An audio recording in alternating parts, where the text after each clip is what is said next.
And God willing, as we shall return.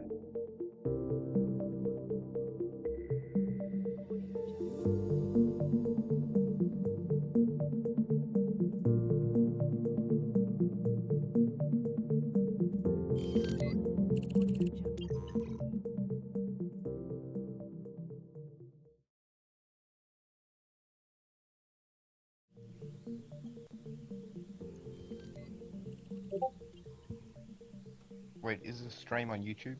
Yeah. Alright, we're here, and we are back with more Artemis podcast, the third episode. We got a big list of things to go over, because, we forgot to do it last time, but, on our list we have the fiscal year 2021 budget request, the State of NASA address, the Modal Testing of the SLS core stage, the Green Run and what's next for the test, the Orion completion of thermal vacuum testing, rovers and capstone for the Artemis program, Artemis Day 2, and Mars sample return. Well, welcome in our panel here. We have Mr. Fu. Hey, how's it going? We have Freddie. G'day. And David Willis. Yo, yo, yo, yo, what's up? And over the course of the podcast, we might have more people coming on here. So, what's first to discuss? Well, I think we should maybe talk about the fact that they just totally hit SLS with a hammer, like an actual hammer. That's pretty interesting. Yeah, we all know what happened the last time they hit a rock with a hammer. Ooh, don't say that. We don't want that to happen. Yeah, so modal testing really wasn't much of a test, but I guess it happened faster than expected. That's a plus for the SLS program. Gets things coming earlier on schedule, so gets always welcome. Happening faster. So yeah. But they've still got a long way to go. Yep. Green Run. The next thing on their list is they're going to be testing their systems. They're going to be powering them on. So I guess they're going to be doing that one by one, and at the same time, they're going to be putting in those LH2 feed lines, which they should have done by next month, actually. It's kind of all coming together.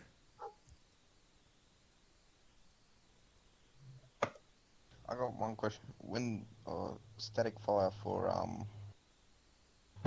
the SLS main, the RS-25, I think. Yeah. Don't quote me on that. I know there was an insider that we had, and he was saying late July to early August time frame. But I mean, there's no guarantees right now with Green Run because it's kind of up in the air right now. Yeah. They didn't have a schedule in the last ESD update, and I'm not sure if they will have a new one. Hopefully, they'll have a new one. In the new ESD update in March. There's no schedule. It usually means it's not good. And there's no schedule. Yeah.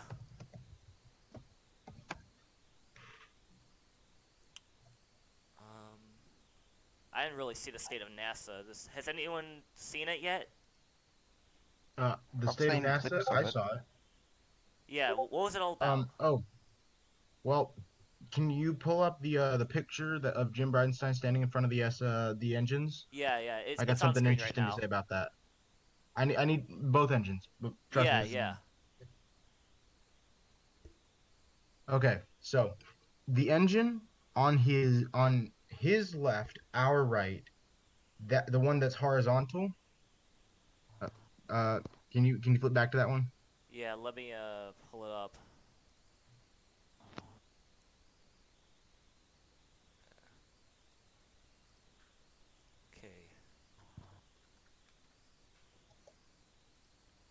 Yeah, I'm just trying to figure out how to. Because it was up there for just a second. Yeah, Check I need to figure out how to use the hotkeys on here.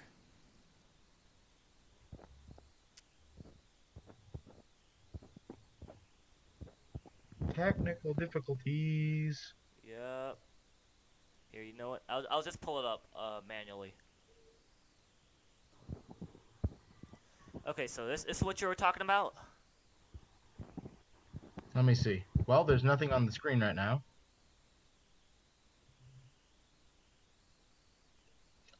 There we go. Yeah, that image. Yeah. The engine to his left, no, his right, our left, the one that's horizontal, that engine will power Artemis 2 into space, the first crewed mission back to the moon since 1972. And then the engine on his left, our right, that's vertical, that engine will fly on Artemis 3 to go to the moon and land. So That's yeah, that's some pretty interesting facts if you didn't know. Yeah, they only have 2 of the engines ready for Artemis 2 though. Well, actually, I think only two of them have flown on shuttle missions, but 2 of them, I think they were finished, but never flew on shuttles. Mhm. If I remember correctly. Yeah. And so for Artemis 2, this will be their first flight, which is curious to me because I would think that you would want the most reliable engines for your first crewed mission to the moon, and use engines that have already flown. Yeah. You'd think that, but yeah, somehow that doesn't happen. But Artemis 2 will feature 2 new RS-25 engines that have never flown before. Yeah, that sounds like a Artemis 1 thing they should have done. Well, I think you were right. They didn't because they never finished building because the shuttle program was canceled. Although they existed as engines, they weren't ever completed, and so they were lagging behind all the other engines. And so this is going to be their first flight, just so that SLS's core stage could be done on time. Well, on time as you can get when talking about SLS. Yeah. Yeah. Let's not bring that up to Shelby. Has a flight-ready RS-25 ever had a failure? I think there was one time where the shuttle did have to do an abort to orbit because of a problem with an RS-25 engine, but I'm not sure which one it was. I know Oh, it yeah? definitely had. There was definitely an abort to orbit, but I don't remember if the problem was the RS-25 engine or not. I think it was STS-93, was it? STS-93, I think, isn't that the one with John Glenn on it? No, that was STS-95. Hold on. Yeah, they recently talked about like 20 years, the 20-year anniversary of it, like this summer.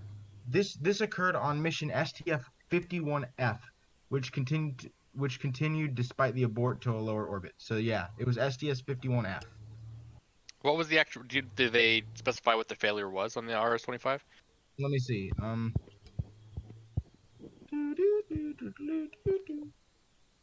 STS.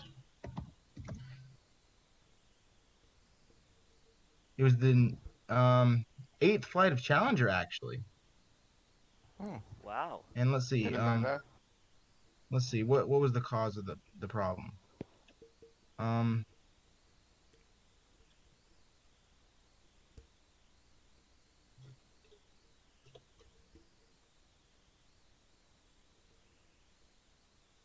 Okay. Challenger experienced multiple sensor failings in its RS-25 engines and had to perform an abort to orbit. So it wasn't the engines themselves; it was the sensors in the engines that had the problems. Wait, could you explain what an abort to orbit is? So, with when the shuttle is going to orbit, it has a certain amount. The shuttle plus the external tank actually weighs more than the thrust provided by just the 3 RS-25s. So when it's going up, it burns off a lot of the fuel, and it can get to its desired orbit in time. Now, if you cut one of those engines off, it's going to be a lot more difficult to get to your desired orbit. But if you're already going fast enough, you may not be able to get to your desired orbit, but you may still be able to get to orbit, and then from orbit come back down at a later date. What Starliner did was an abort to orbit in some sense. Oh yeah. Where it didn't get into a spacecraft doesn't get into its desired orbit, but instead of re-entering, it will go into a lower orbit and stay there until a designated time for it to come back. And that's an abort to orbit. And that's Instead of doing a, contrast if you have a ballistic abort, like what happened with the Soyuz that had to abort. So Yeah. they Right. obviously couldn't get to orbit, but they could come back down in some semblance of a safe manner. Yeah, if you're gonna do an An abort to abort- orbit, you have to already be like going pretty fast. Like, You want but probably you probably want to be in about 50 kilometers up if you're gonna do. Like Well, that's what the looks thing to is- It's me. not just altitude; it's also your lateral Yeah. velocity. yeah, I was about to say height Yeah. isn't really what you're looking for an abort to orbit. You're looking for how fast you're going, because your speed is like, imagine you're throwing like a baseball, and you throw it and it goes Yeah. up in a little arc and then hits the ground. Well, if you throw it fast enough, it's eventually going to get to say halfway around the planet if you throw it fast enough. Now, Yeah. if the arc that you're going to follow is going to take you around halfway around the planet, you're probably going fast enough where you could increase your speed a little and get into a lower. I don't know if that made sense, but I tried. It made sense. It made sense. It made sense. I just never heard that term before. That's why I just asked. Right. Actually, it's interesting. The abort is not just when the rocket explodes, and the solid motors fire to take your capsule away. And abort is a bunch of things, and all of them are designed to make sure that the crew gets away from the mission safely. Yeah, it's, For it's really example- any deviation from the original scheduled flight plan. For example, Apollo 10 did an abort. When they were simulating the Apollo 11 flight, one of the mission goals was to simulate an abort. And what they did was they descended across where Apollo 11 was supposed to land, and then before they actually landed, they pulled the abort switch on the LEM to shut off the descent engine and fire the ascent engine and get back into orbit. And so that would have been an abort to orbit using the LEM. Like, could you also say like Apollo 13 was also an abort? Like, because Apollo 13 was sort of. aborted the mission. Hmm. So yes, Yeah. it wasn't abort. It was an abort of mission.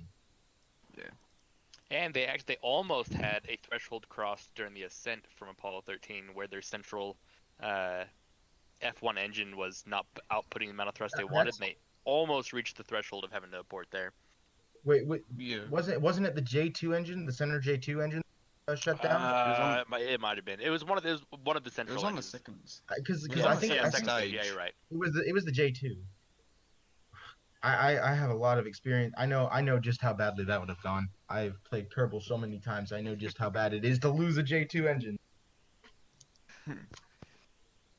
I lose my entire spacecraft in Kerbal Space Program half the time. Just trying to get to orbit. Well, like, yeah, but anyway, back to aborts. Like, Yeah. the space shuttle had, most people think the space shuttle couldn't abort at all, which isn't true entirely. The only thing the space shuttle could not do was it did not have a mechanical abort system, and a mechanical I abort. know. Well, beyond the first like 2 flights. Well, Yeah. it's debatable whether you can consider ejection seats a mechanical abort. I mean, I guess you I mean, could. you're I- physically separating the intended payload from the spacecraft. Well, I and consider you're that getting- mechanical. Yeah, Yeah. I guess that would be a mechanical abort. But in general, the shuttle Gemini- did not have a mechanical abort, but the No. SLS does, and that's the abort tower. Yeah. But the shuttle still had I- plenty of abort modes, where it I know it could either. What? I know it could like like one of its abort modes was it in flight. It could separate from the main tank with its SRB still attached to it. Glide down. Was that like Well, possible? okay, Well, so the Or- shuttle actually, out of all manned space ascent vehicles, the shuttle, though it had abort systems at different points during its flight plan, it had the largest gap of really a non-survivable scenario from an abort. So if you were at the point where the SRBs were still firing and you had to separate the main shuttle from the main launch portion of the rocket, it was never actually, it was technically they could detach. It was never actually expected that they could survive because the shuttle is not meant to fly through the air at that speed with with while being aerodynamically sound. It just wasn't really feasible. So they could try it. They just know, but none of the engineers actually thought it would happen. Another thing is the SRB exhaust plume would hit the thermal blanket, the white thermal blankets, and all the other stuff that's on top of the shuttle. Instead, now it could probably withstand the heat from the heat shield, but with all that SRB like flames and stuff hitting the top of the shuttle, it probably wouldn't fare too well for the crew inside of that. Because The windows would probably once you crack. separate that shuttle, the SRBs are going to have a much higher thrust to weight ratio, and they're going to speed past you, even if they're attached to the external tank, because they just dropped the 60 plus ton orbiter. Yeah, and the aerodynamic properties of the shuttle at the orientation that it would have while separating from the tanks would likely tear it apart because the shuttle could Because have strong right. forces against it, but it had to be at a very specific angle, and it wasn't at the optimum angle when it would separate from the main tank. Because even if the shuttle's going at a little bit of an angle, once it separates from that tank, if it pitches backwards just a little bit, it's gonna flip and rip itself to pieces because of the Yeah, drag. yeah, it wasn't designed to have that much aerodynamic pressure against it at any time during that point. That being said, once the SRBs shut off, there were several abort modes that could go down. You had there were two main ones. You had the RTLS, the return to launch site, where the shuttle would peel off from the external tank and then glide back to the runway at the KSC. And then there was the Transatlantic Abort, where in on the coast of Africa, there is a runway that NASA owns for if the shuttle could not do an RTLS, it could, but it still had like an engine that was operating. It could fire that engine just long enough so that it could get to the get to a place where it could ditch the tank and then glide down to the runway in Africa. And that was the Transatlantic Abort. So that you had RTLS, the Transatlantic Abort, and then you had the Abort to Orbit. And those were the three main aborts that the space shuttle had. And then also there was the mission abort where the engines would it would get down and then it would cut the countdown and abort the mission. So that was an abort before the mission even started. And that happened quite a bit on the shuttles.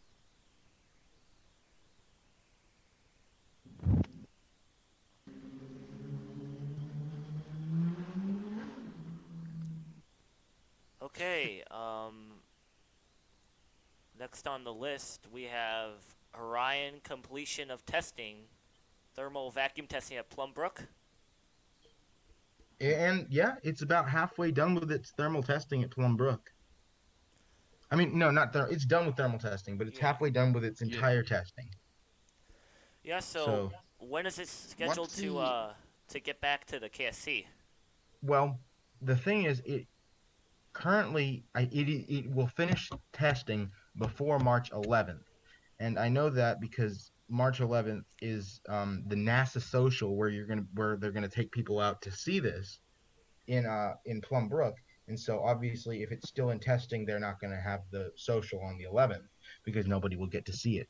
So I assume it will be done testing before March 11th, and then after that, it shouldn't take but maybe a week or two to get to the KSC based on delays and flights and all that good stuff.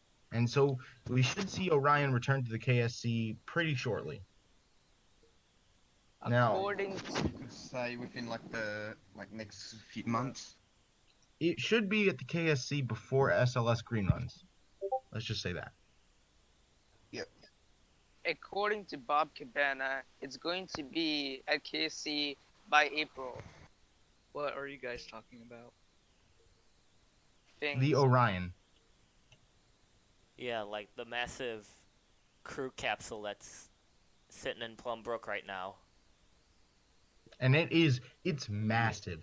It not only, most people don't realize just how big this capsule is.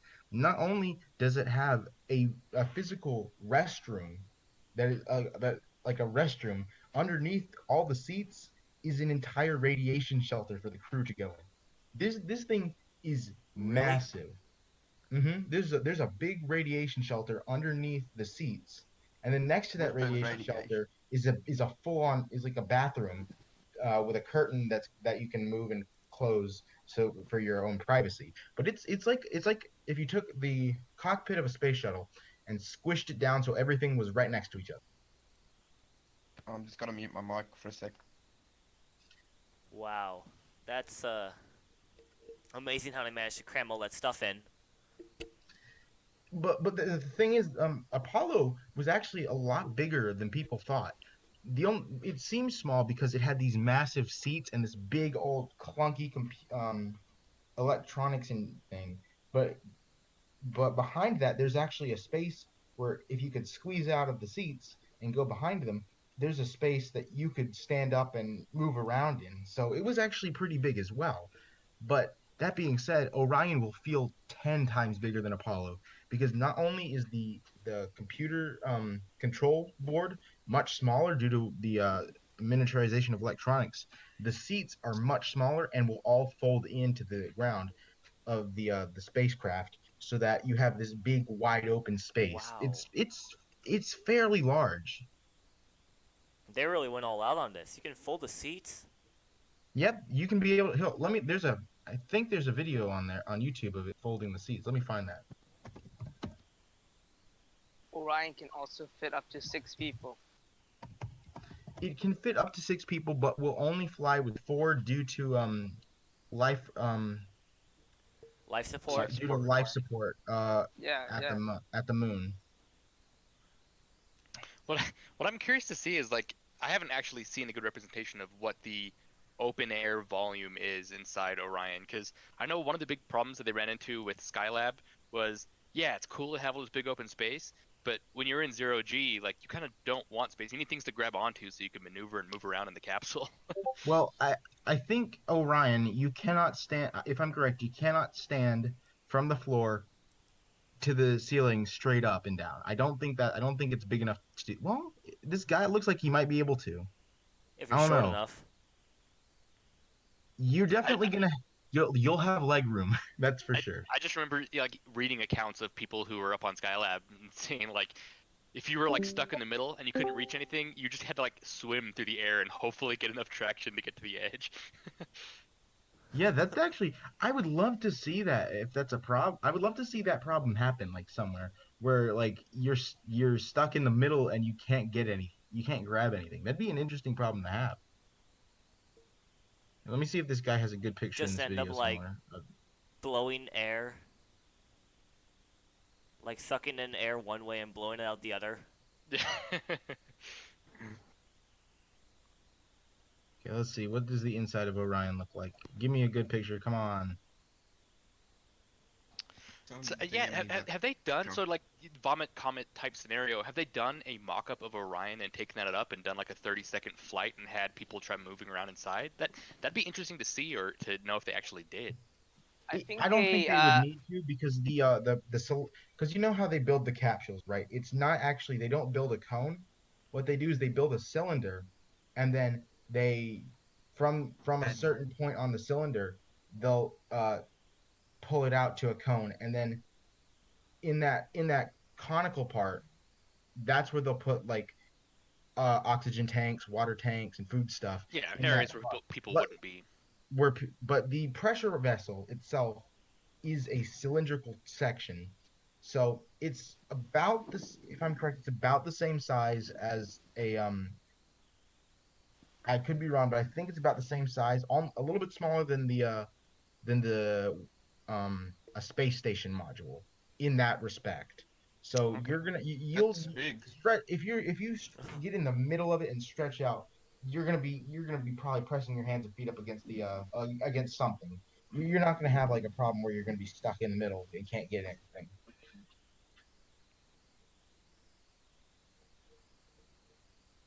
But I mean, not even just that. I mean, from like an ergonomic standpoint, it'd be interesting to like build a mock-up and test it at essentially 0G or microgravity. And Well, funny you should say that. I think they did that in 2014. oh, okay. I'm making an EFT1 joke.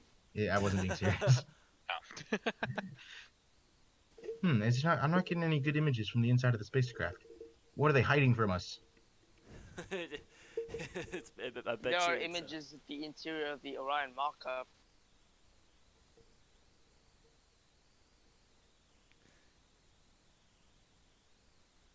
I bet you it's Well, you under know like what? You know what? Real quickly, I'm going to make a diagram so that you guys can see it. But yeah, it's let's see how inner fast I can stuff. make this diagram. Bruh, there are images on Wikipedia. But I'm gonna make a diagram that's like more comprehensible. It's like that's easier to understand almost.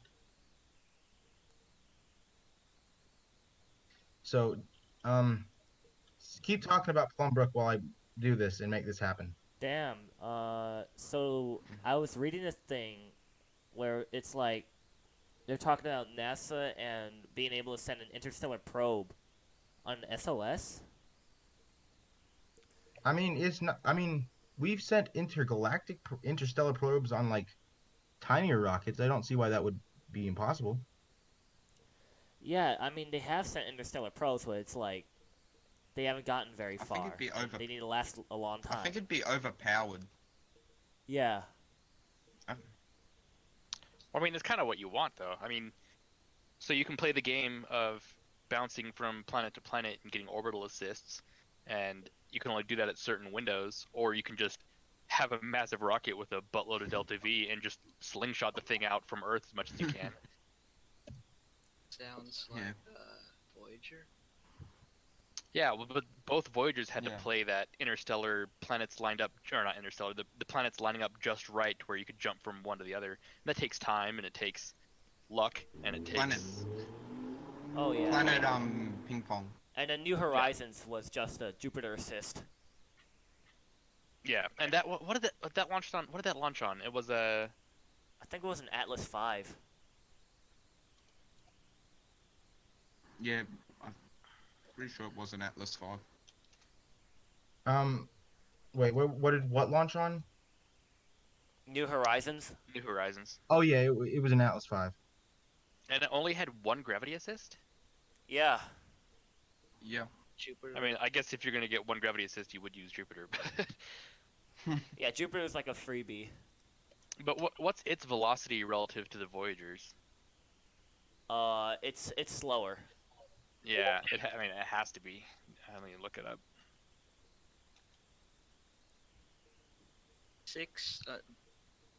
36,400 miles per hour. What was its max speed? Yeah, and then... shit, which one? Is it 1 or 2 that's further out It's one. for Voyager? Voyager 1 is way further out. Okay, Yeah. so look at its velocity. It's like almost reaching 150 Yeah, AU. So it's 2,000 miles per hour faster, which over a much longer period of time, yeah. Wow. We'll see if we can break that speed record. And launched in 77. So if you think of the Actually, capability... we have broken that speed record. Parker Solar. Oh yeah, Parker's the fastest man-made Oh, object yeah. ever. Heck, Yeah, like, interstellar-wise. There's some Okay, people who yeah, disagree with it. minus that one fluke that's never actually been measured, but no one can No, find no, that. it was measured. It was measured. It was in. Do you know what I'm talking about? Very roughly measured, yes. What am I Was it talking about? Baffled or whatever that was launched from Is the nuclear the manhole? explosion. Oh. Yeah, manhole cover, yeah. Hmm. But Is what- it's extrapolated from 2 frames that it was caught on, and it's very actually, very it was big. only caught on 1 frame, but because they know, Oh, yeah. they know The fact they that it know wasn't how in the fast other the one, yeah. camera. They know the speed at which the camera was filming, and so they can tell from that 1 frame approximately what they were looking at. Yeah, it's a very broad Yeah. stroke extrapolation. I'll bet you there's like a few atoms like floating around.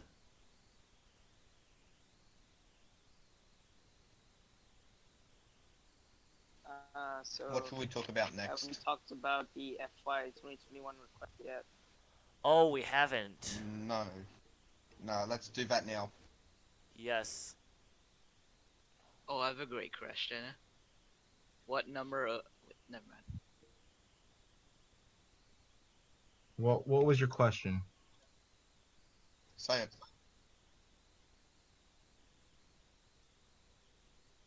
Okay. What's your question? Top 10 mysteries not even science can answer. Okay. How many atoms are in Orion?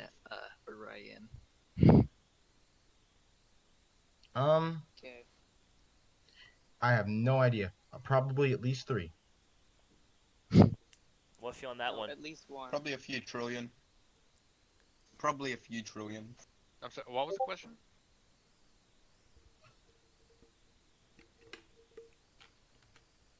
Okay. Does anyone have the fiscal year 2021, the request document? A link to it? No,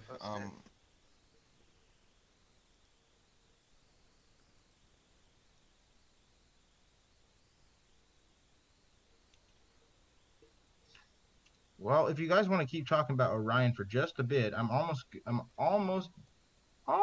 done with this diagram. Sure. Orange Orion.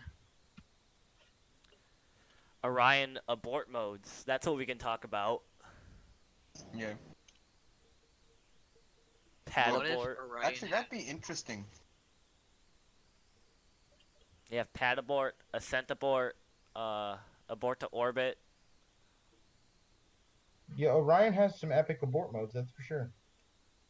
Has Just there don't been abort and wait. a capsule-based abort to orbit vehicle? Starliner. All capsules have the ability to Starline. use. In fact, I think Orion actually has 2 abort to orbit options. One using. Okay, actually, there's a bunch, because if say if 1 or 2 engines were to go out on the core stage of the SLS, it can still limp to orbit, but you would not go to the moon. If the core stage explodes, but you need to get to orbit, you can always use the ICPS, and if you can't use that, then you can use the surface module. So it does have quite a few abort to orbit scenarios that it can partake in. I guess what I meant was, has there been an example of an abort to orbit with a capsule-based ascent vehicle? Starliner. Shuttle's the only example I know of. Starliner? Maybe. I mean, yeah, I guess you can count Starliner, but it was kind of like an unintentional. Well, yeah, Unintentional. Starliner. Starliner Starliner- was abort to orbit. That's a good point. But was that the profile that they employed to get it there, or was it like oh shit, the software is not working right, so we have to get this thing? Like, was it a planned protocol, or did it just wasn't. kind of happen? Well, an abort. It just happened. Because you see, what happened was it was never put into orbit. The Atlas V did not put it into orbit because the Atlas V's didn't need to. It didn't need to. So Right, it could be the Centaur would come back and just burn up in the atmosphere without having to do anything. So it was supposed to fire its engines and get to a specific orbit, but it couldn't. So it had to go to a lower orbit. And then it waited for a couple orbits to come back to White Sands. That's an abort. That is a classic definition of an abort to orbit. You can make it to orbit, but you can't make it to your desired orbit, and so you wait a few days until you can come back to your desired landing point. And now I'm almost done with this diagram. But I guess my question is, I know that they made it happen, and it's a good example of an abort to orbit that occurred, but whether or not that was a profile that they had planned for. It wasn't planned for that abort to Well, orbit. right. I know that wasn't scheduled for them to do that, but is it a planned profile that they had that they could like pull out a book and say, hey, this is in this scenario, this is what we do? I don't think so. I think it just happened. But I don't know. So that's the kind of thing that makes me wonder. So all of these crewed program profiles, NASA makes them test like a pad abort, and they don't require them to do an in-flight abort, but they would encourage them doing an in-flight abort. But beyond in-flight abort, they don't really specify, hey, can you show us that you can do an abort to orbit? Can you show us that you can do these different versions? I don't know, it's because it costs money, but I kind of think that that's something, if you're going to put people on a spacecraft, it should be required that these companies are showing they can do these aborts at different levels. Yeah. And I know that's kind of asking a lot, because even NASA, there's a lot of stuff like we just talked about with the shuttle where there were a lot of profiles that were never actually tested with the shuttle for an abort at various points of flight. But crew lives have to come first.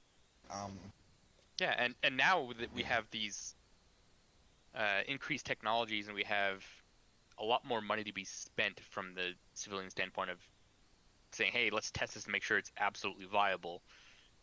I think that NASA should require more abort tests. So how wide is Orion, real quick? It's like what, 16 feet? It's about Wow, that's taller than Last I- me. last I checked, like the width of like Orion. 16.5 About, like- feet. 5 How many meters. It's like feet was the Apollo meters, yeah. spacecraft? Apollo was 12 About, feet. so that's about 3 to 4 meters. Rough. In your face, Apollo. But I I'd mean, have to draw Apollo a lot of- was capable of direct insertion. Okay. And so 6 feet plus 6 feet is 12. So I'm about to show you just how big Orion really is. Give me a second.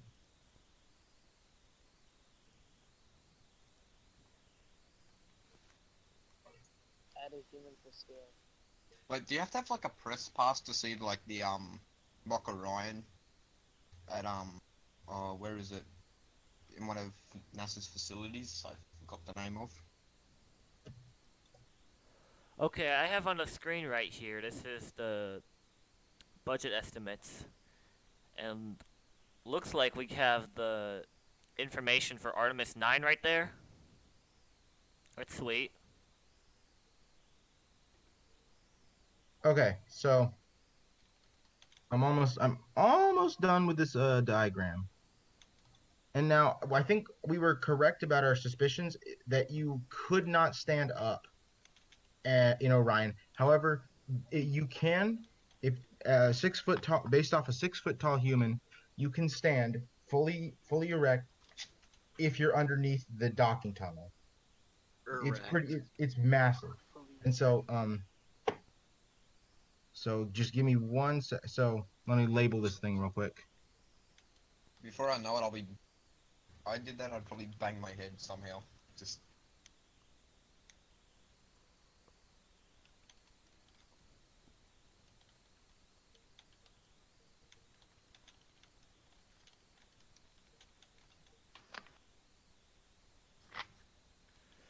Okay, I'm just getting the budget stuff. Okay.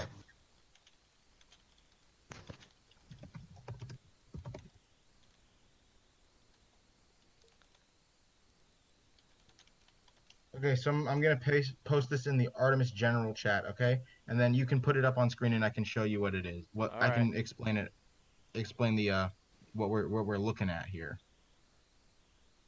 Wait, what Okay. screen are you using, like, for the stream?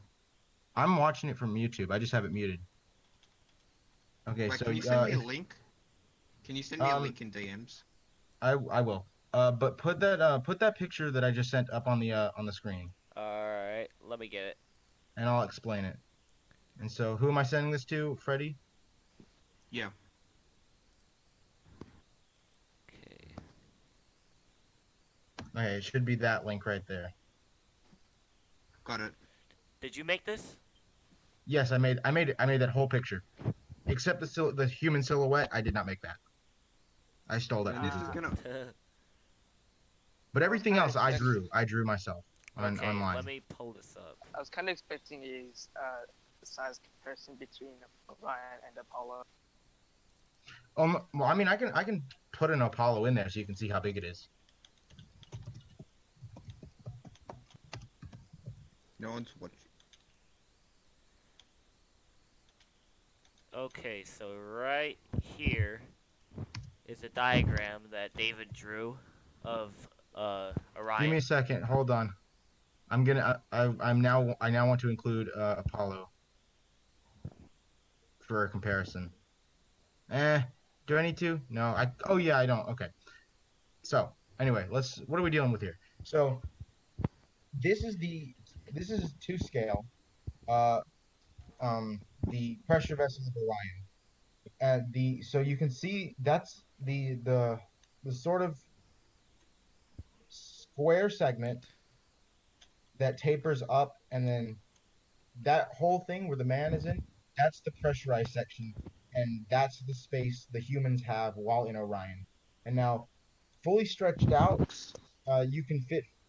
They'll fit comfortably, but they won't. You won't be able to fully extend unless you're lying on your back, which I guess is which is completely possible. But most of the time, you're not going to be in a fully stretched out position. But it is a big spacecraft. Didn't And they have a actually, plan to fit like 6 astronauts it did, but only in for Orion? ISS missions. And actually, I think I'm missing something because I don't think it's actually.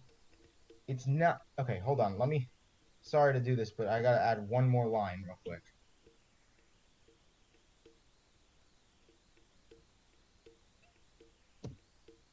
It's a very important line because the picture is not going to do this justice, but it's a lot bigger than it seems. Okay, so Yeah. let me move our man up into the docking hole. Okay, file.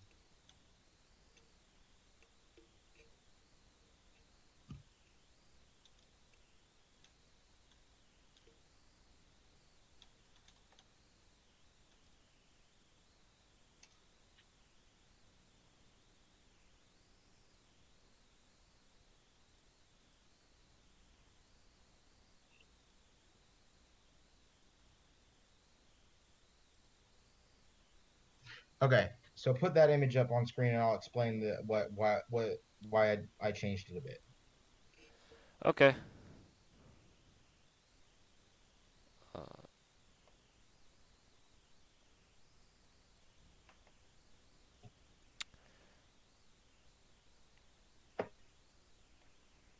Hey Wow. Luke, that's not a docking port. That's the optional bayonet. So if they encounter any aliens, they can just full speed ahead and stab that crap. Yeah. Okay, let Okay, me so add. tell me when you put it up, because um actually I kind of want to keep. Okay, start. Don't wait for me. I have All to right, add it's one up. last thing. It's up. Hold on. I have Yeah. to. I'm so sorry. I have to. I do have to add one last thing though.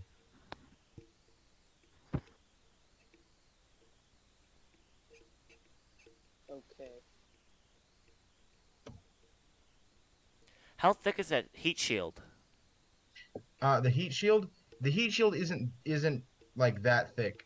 Because I'm not exactly sure of the dimensions I'm dealing with here, but I believe that the line that you can see the man is standing on, Yeah. that's where the seats are. But underneath that is where the restroom is, and where the radiation bunker is.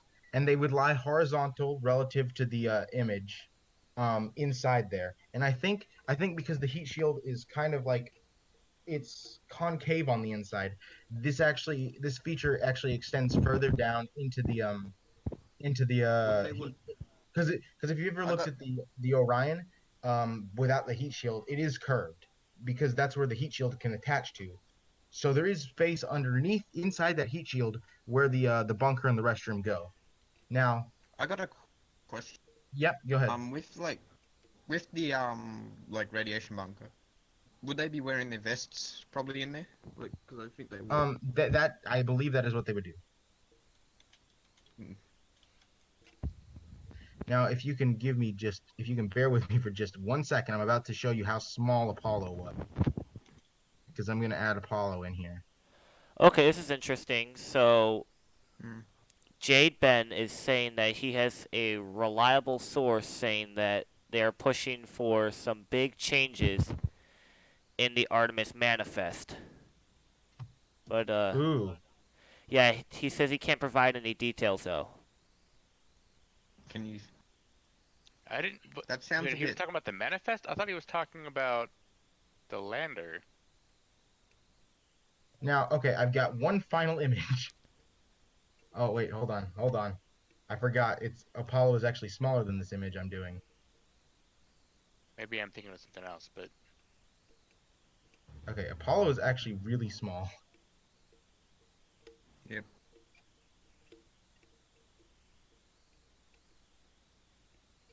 I got, So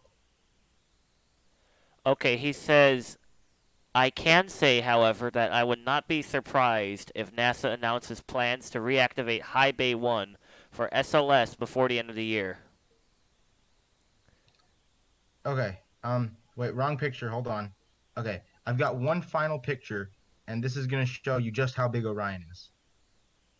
So put that picture on screen, and I'll explain that, and then I'll be done asking you to post my pictures on the podcast. damn. Apollo small. It really is. I never knew it was that. Like, the pics make it look bigger than it actually is. It's tiny. You could not extend yourself out. Not to mention, if apparent you what you should really do is cut the capsule in half, and that half is what room you get, because the other half is where you sat and where the control panel was. So put that But picture on screen. and Okay, I'll it's on explain screen. it. the only extra room they had was really the LEM. Yeah, I mean the LEM was But- pretty spacious if you're Yeah. using it in addition. So that's the Yeah. size of Apollo, and I did that. I know that's how big it is because the Apollo was about 12 feet across, and the Orion service module is 13 feet across. So I could just shrink it down and make it a little bit shorter than the service module, and that's how much space a human would get inside the Apollo capsule. yeah. Which So it's hard to really appreciate or understand what that does or doesn't mean in terms of like. So you talk about stretching out. So when you're in your space, you're in like the constant fetal position, right? So you don't feel that desire to be stretched out as much. So yeah, it would suck, but at the same time, you don't feel the need to stretch out and like beat gravity like we do here on Earth. but Apollo was cramped. Like And you got the three most dudes crammed the in there. most movement I believe they got during when they were on the Apollo missions was actually when they were on EVA. That was the only time they actually really got to stretch their legs and go around. Yeah. Like there was no room in the Apollo or LEM. It was specifically designed to get them there and keep them alive. Get them there and back. Comfort need not be included. But Orion is actually, as you can see in the picture, even with a restroom and a bunker, there are some places where you can stand up fully erect and not hit the ceiling. Orion is big, really, really big. I've seen this image of Jim But they Bridenstine can, in like- the Ascent Abort 2 capsule where his head hits the ceiling. Right. Most of the ceiling your head will hit, but the docking tunnel goes up far enough that you won't hit the ceiling from the docking tunnel if you're underneath the docking tunnel. So if you wake up and you got to stretch, that's where you got to go to. Well, I mean, if you wake up and you stretch, actually, did you guys know there's actually gonna be the way they're gonna sleep is they're gonna have hammocks, Really? 4 of them Didn't Apollo in have- Orion, and didn't- 2 of them will didn't go, 2 of them will go one way, and then the other 2 will be over top of them and go the other way, and that's where they'll Wait, sleep. What do they didn't do for Apollo have hammocks? Yeah, Apollo did Yeah, have hammocks, but it was on the Apollo- lander. Yeah, Apollo had 2 Uh, hammocks, and only for the missions after I think the first one, they didn't have hammocks on the first Apollo mission to land on the moon. They just had to sleep wherever they could. Sleep in your chair. But they did give hammocks for the LEM after the first 1 or 2 missions. I can't remember. Yeah, But and Orion Also, because that. okay, so another big thing they didn't think about for the landers when they had to sleep at night was they didn't have blinds on the first several missions that landed on the surface of the moon. So these dudes are trying to sleep without hammocks, without a way to like block the light coming in from the various windows they had around the capsule. So they were just like they were just sitting there thinking like, okay, well, how am I supposed to sleep? And that was a huge problem. And not to mention, most of them I forgot. their adrenaline was running so much they couldn't go to sleep. They wanted to stay because I mean, if you've just landed on the moon and Houston says go to sleep, are you gonna go to sleep? You're on the moon. No, it's like You don't want to go to sleep. You it's want to like look at the moon and be on the moon. You don't want to waste time you being like unconscious. you're at the best point of your life, and that And they're your telling you to control's close telling your you eyes and go forget about the whole experience for like 10 hours. Just It's miss like 10 it's hours of your insanity. day. So they actually provided sleeping pills and required the astronauts go. They actually, but for Apollo 11, there was a sleep period scheduled for right after they landed, but they didn't. They did not want to because it was the first landing. Yeah, They duh. said because it was the first landing. Yeah. They actually said, okay, we won't have you guys go to sleep. This is I could be wrong, but this is just how I remember what was said. And they were like, I don't we'll go know. ahead and do the landing and get it done, and you'll because they only spent 2 hours on the surface for Apollo 11, only 2 hours. So they spent their 2 hours on the surface, got back in the LEM, went to sleep, and then came back up and rendezvoused to the LEM, to the not LEM to the CM, and for the entire duration that they were on the surface of the moon was only I think 22 hours, and two of that was when they were actually walking on the surface. That's nuts. Back to, Only like, 2. requiring them to take sleeping pills. I wonder how many of them actually did and didn't. Because at that point, like, what are you gonna do? I'm What are you gonna 250,000 do, miles Houston? away. What? Then they And give then him What like, goes What wrong? power do you Like, think you have over me? and then Houston's like, and so this we are same going to this cut off comms and disable the LEM ascent stage in 3, 2, and then they'll be like, okay, I'm going to sleep. I'm going to sleep. Then like they give him anyway, like there's so many risks with taking sleeping pills. Anyway, like Okay, so yeah, that's another question. So like, I know if you drink alcohol while you're on a plane because of the pressure difference and everything, it affects you differently. So what kind of studies did NASA do before they hand me these sleeping pills and I'm on the surface of the moon? They tell me to take Well, them. Like, what's I'm the gonna, impact I'm gonna gonna, be? I how don't. sleeping pills work. Well, when you're under them, they decrease your heart rate and Yeah. breathing rate quite a fair bit more than just if you went to sleep regularly. Oh, that does remind More me. risk there. There has been alcohol on the moon that was consumed. And it wasn't vodka from the It was Soviets? not vodka. What? It was communion wine that Buzz Oh Aldrin yeah, that's right. Yeah. had snuck with Oh him yeah. and drank. He had like a handful of it, and he drank it from his hand or the little bag he had it in or whatever it was. He drank that while he was on the surface. Didn't he like he snuck So it up Buzz like Aldrin. So attached to his thigh, ironically, I think. Buzz Aldrin was the only astronaut to get buzzed on the moon. Yeah, he had like a hot flask The attached only, to his thigh. like the only drunk person on the moon. I mean, he was only. I think he was the maybe because I think he offered some to Neil Armstrong and Neil Armstrong. So I think he's the only person to have ever had consumed alcohol on the moon, Well, challenge I think Neil accepted. Armstrong I accepted will. it. and that's why he's the. That's why he lived and Neil Armstrong didn't. Because he was Because kept alive by precious alcohol. But yeah, anyway, so Orion big, Apollo small, but the smallness of Apollo was the reason that even though its service module was smaller, it could do direct lunar orbit insertion. yeah. I think we better move on from here and get to the budget. I don't want to use all Yeah. this Yeah. time. You nerd budget stuff, yucky. We have been distracted. Yes. This is So all we gotta related get to to Artemis. the- I mean, last time somebody literally, like, we went so off topic. Like, we were talking about things that didn't even have to do with Artemis. Yeah. Okay. Like At a least certain with book keeping- that we will not name again. Yes. Coming from a certain unnamed person.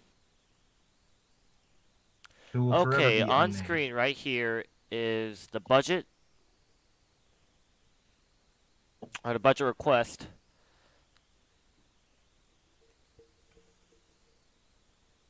Okay, that's interesting. So, And so this is that 3 Oh. billion. Is this PDF available? Did anyone post it in the? it's in Mikeless People. So, Wook posted it. Can someone?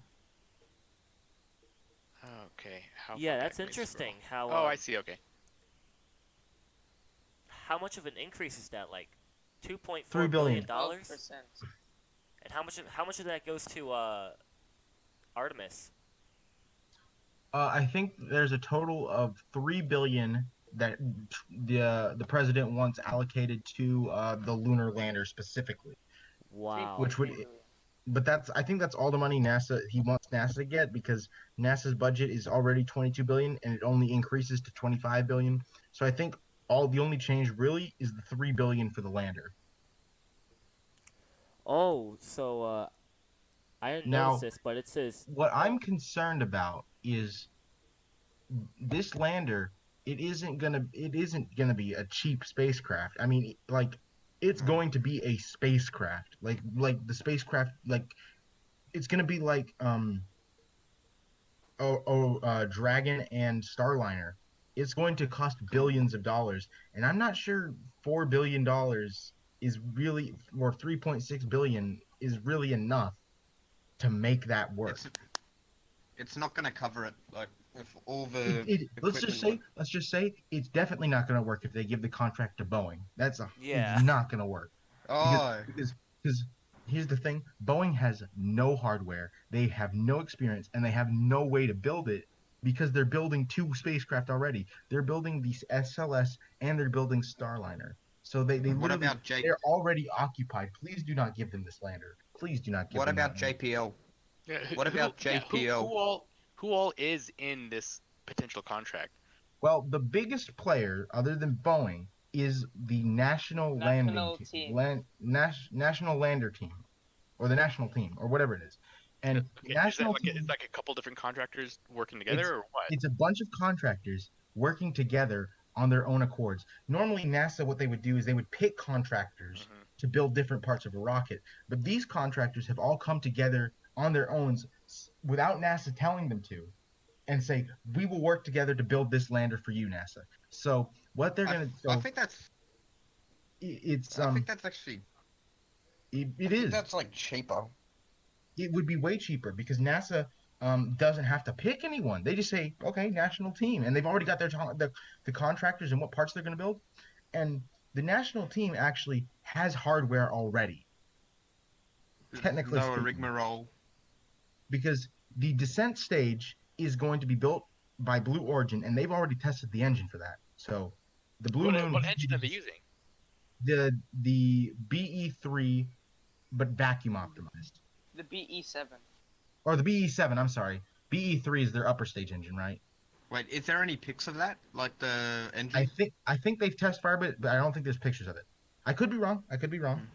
But anyway, so the descent stage is going to be built by Blue Origin, and then the ascent stage is going to be built by Lockheed Martin. And I'm so happy for them because they've been trying. It seems like every year they propose a lander, and like they clearly want to be a part of this. And so I'm glad that they finally have their lander for this.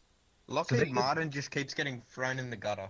I mean, they have Orion, but they so badly want a lander. They like. Have you seen how many lander proposals they've made CGI videos for?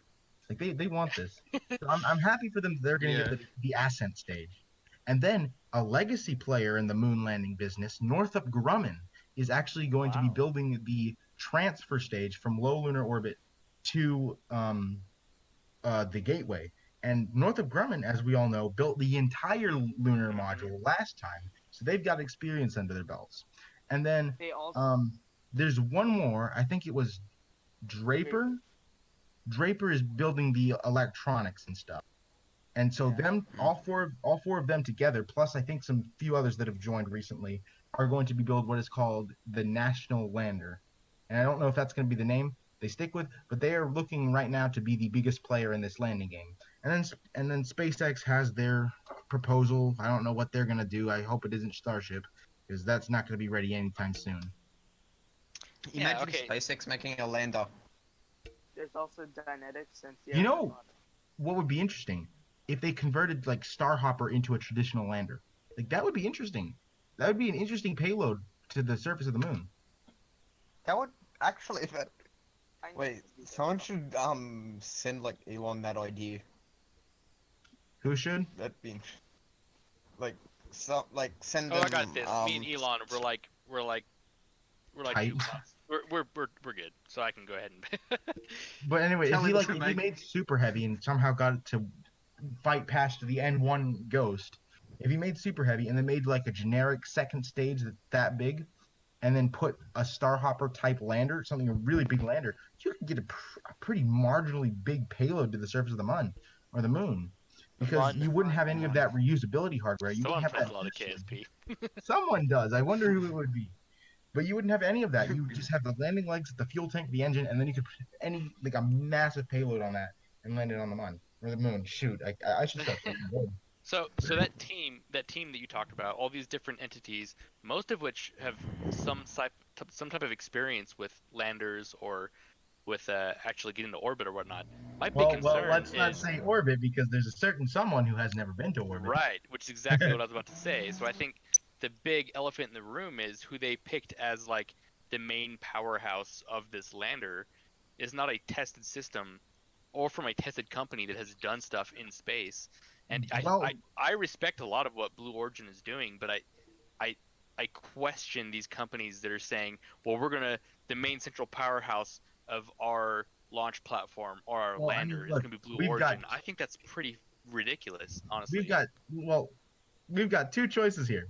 We've got this one, the national team, that actually has experience and has mostly experience. It's got a bunch of experience. One entity, which is it's good experience. The single most pivotal point is going to be the propulsion, and they are extremely untested.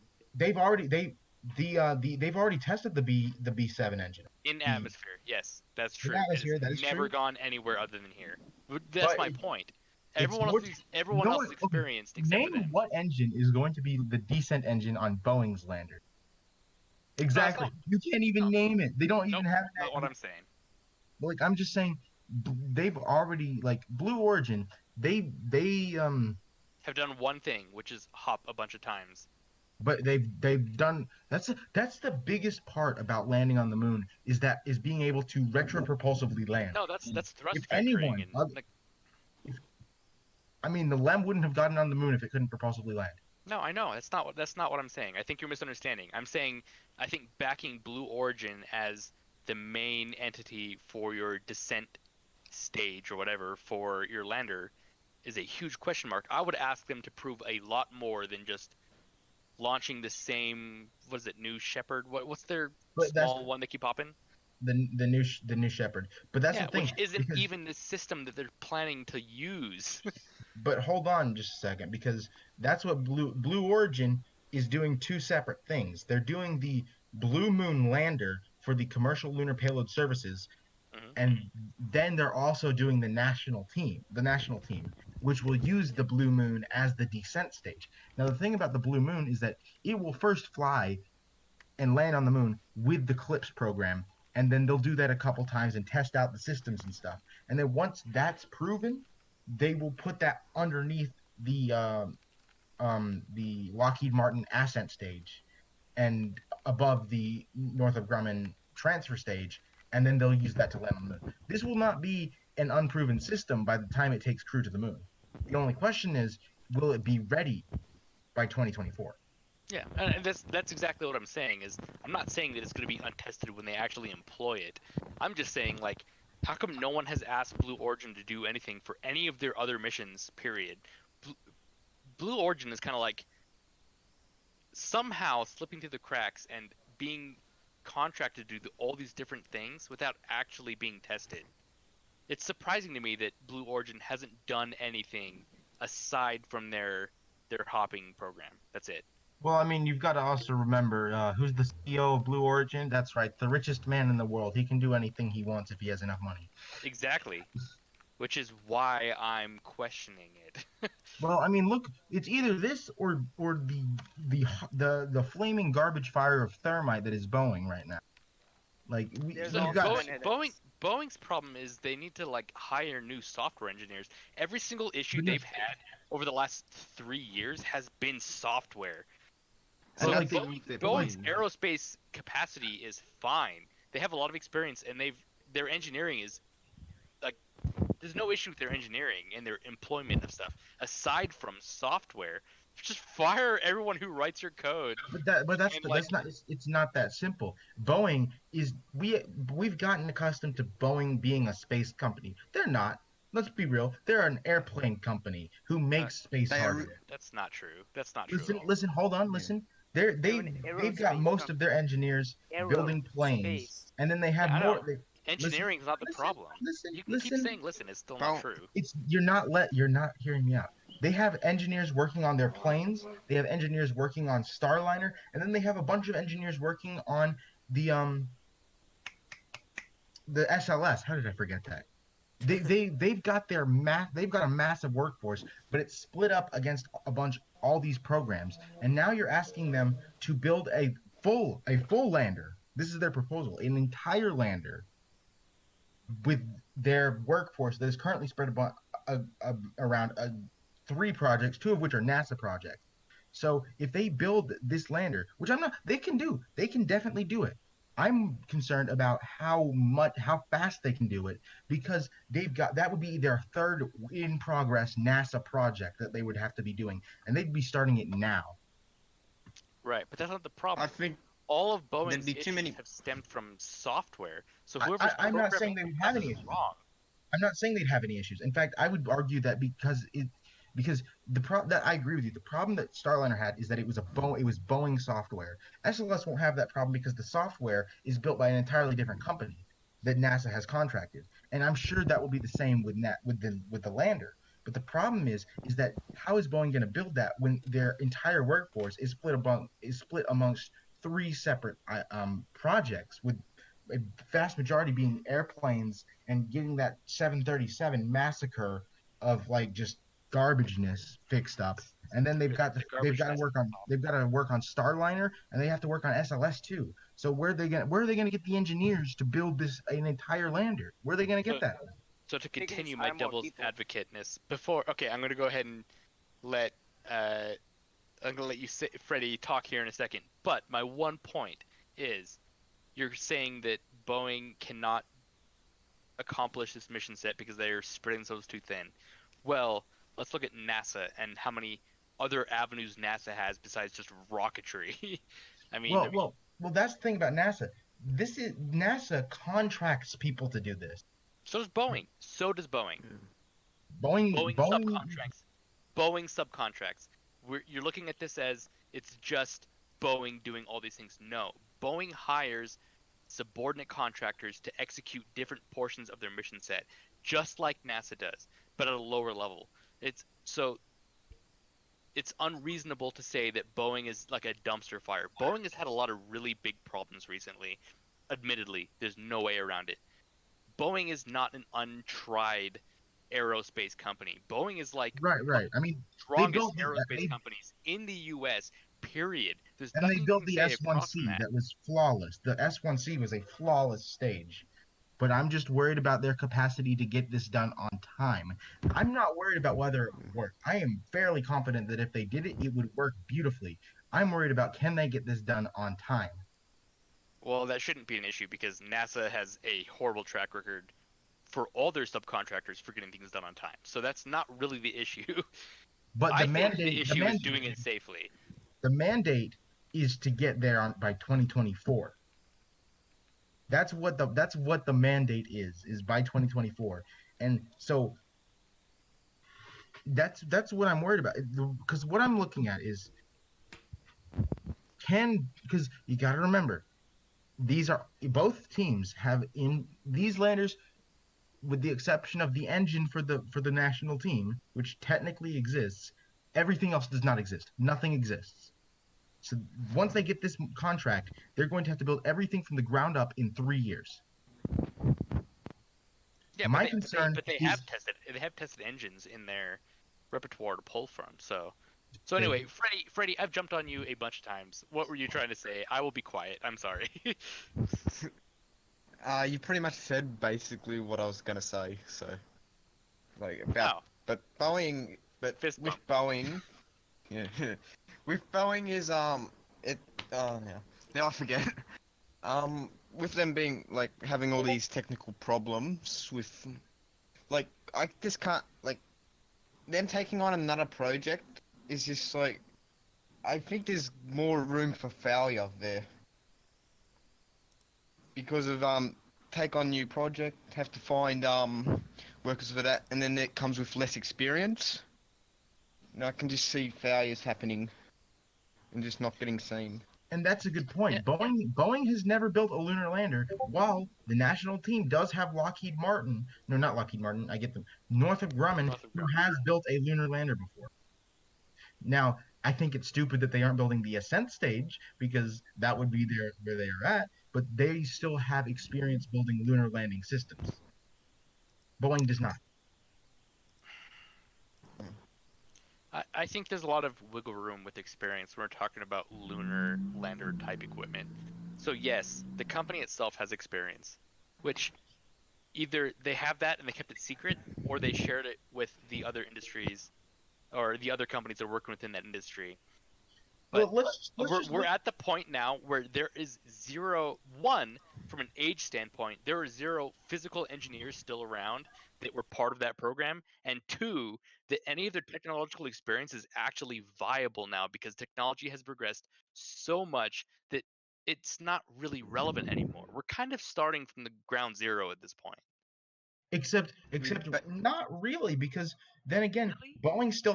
Boeing has no experience with retropropulsive landings required for landing on the moon, while the national team does have that experience. But Northrop Grumman has no actual experience with But any Blue lunar Origin lander type does. stuff. Blue Origin has experience with lunar With landers? they have experience with retropropulsive landings. Yeah, in an atmosphere, it's very different. I The question. gravity here. Have you ever tried landing I didn't say something? gravity. I Okay, said let's atmosphere. just hear me out.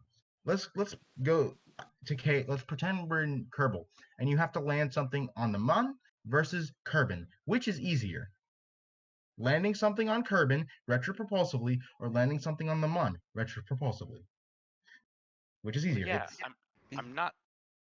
Okay, I think we're getting into semantics here that aren't part of the podcast, and I think we're probably derailing things.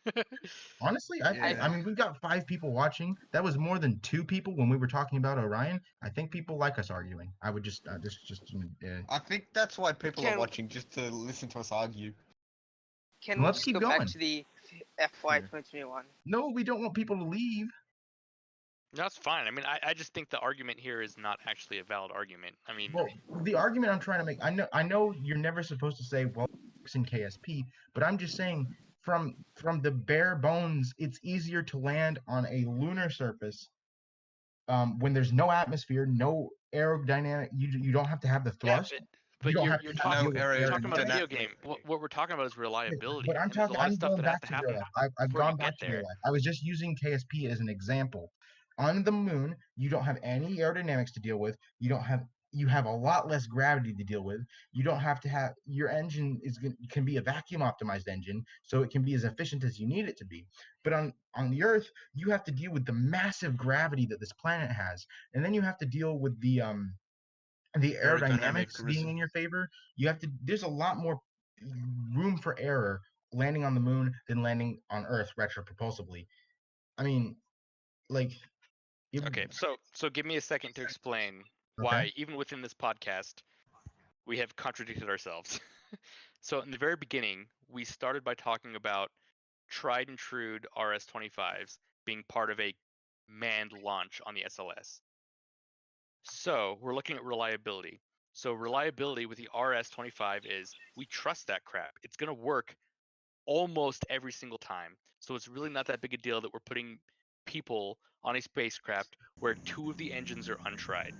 However, the point I'm making is why are we letting a completely untried engine manufacturer who has never been to orbit, who has never done missions with their engines anywhere, period, aside from their hoppers that go straight up and straight down, but we're okay with that. So that's where I'm saying there's a big contradiction here. Tried and true RS-25, we're questioning that we're using an untested engine that has never flown, yet on a lunar lander, we are accepting that Blue Origin is one of the main proprietors of a lander with non-tested technology. Non-tested in terms of not, it's fired on Earth, I know. Non-tested in terms of reliability outside of Earth. And I Because- think that's a big disconnect between the two Here's the things. thing.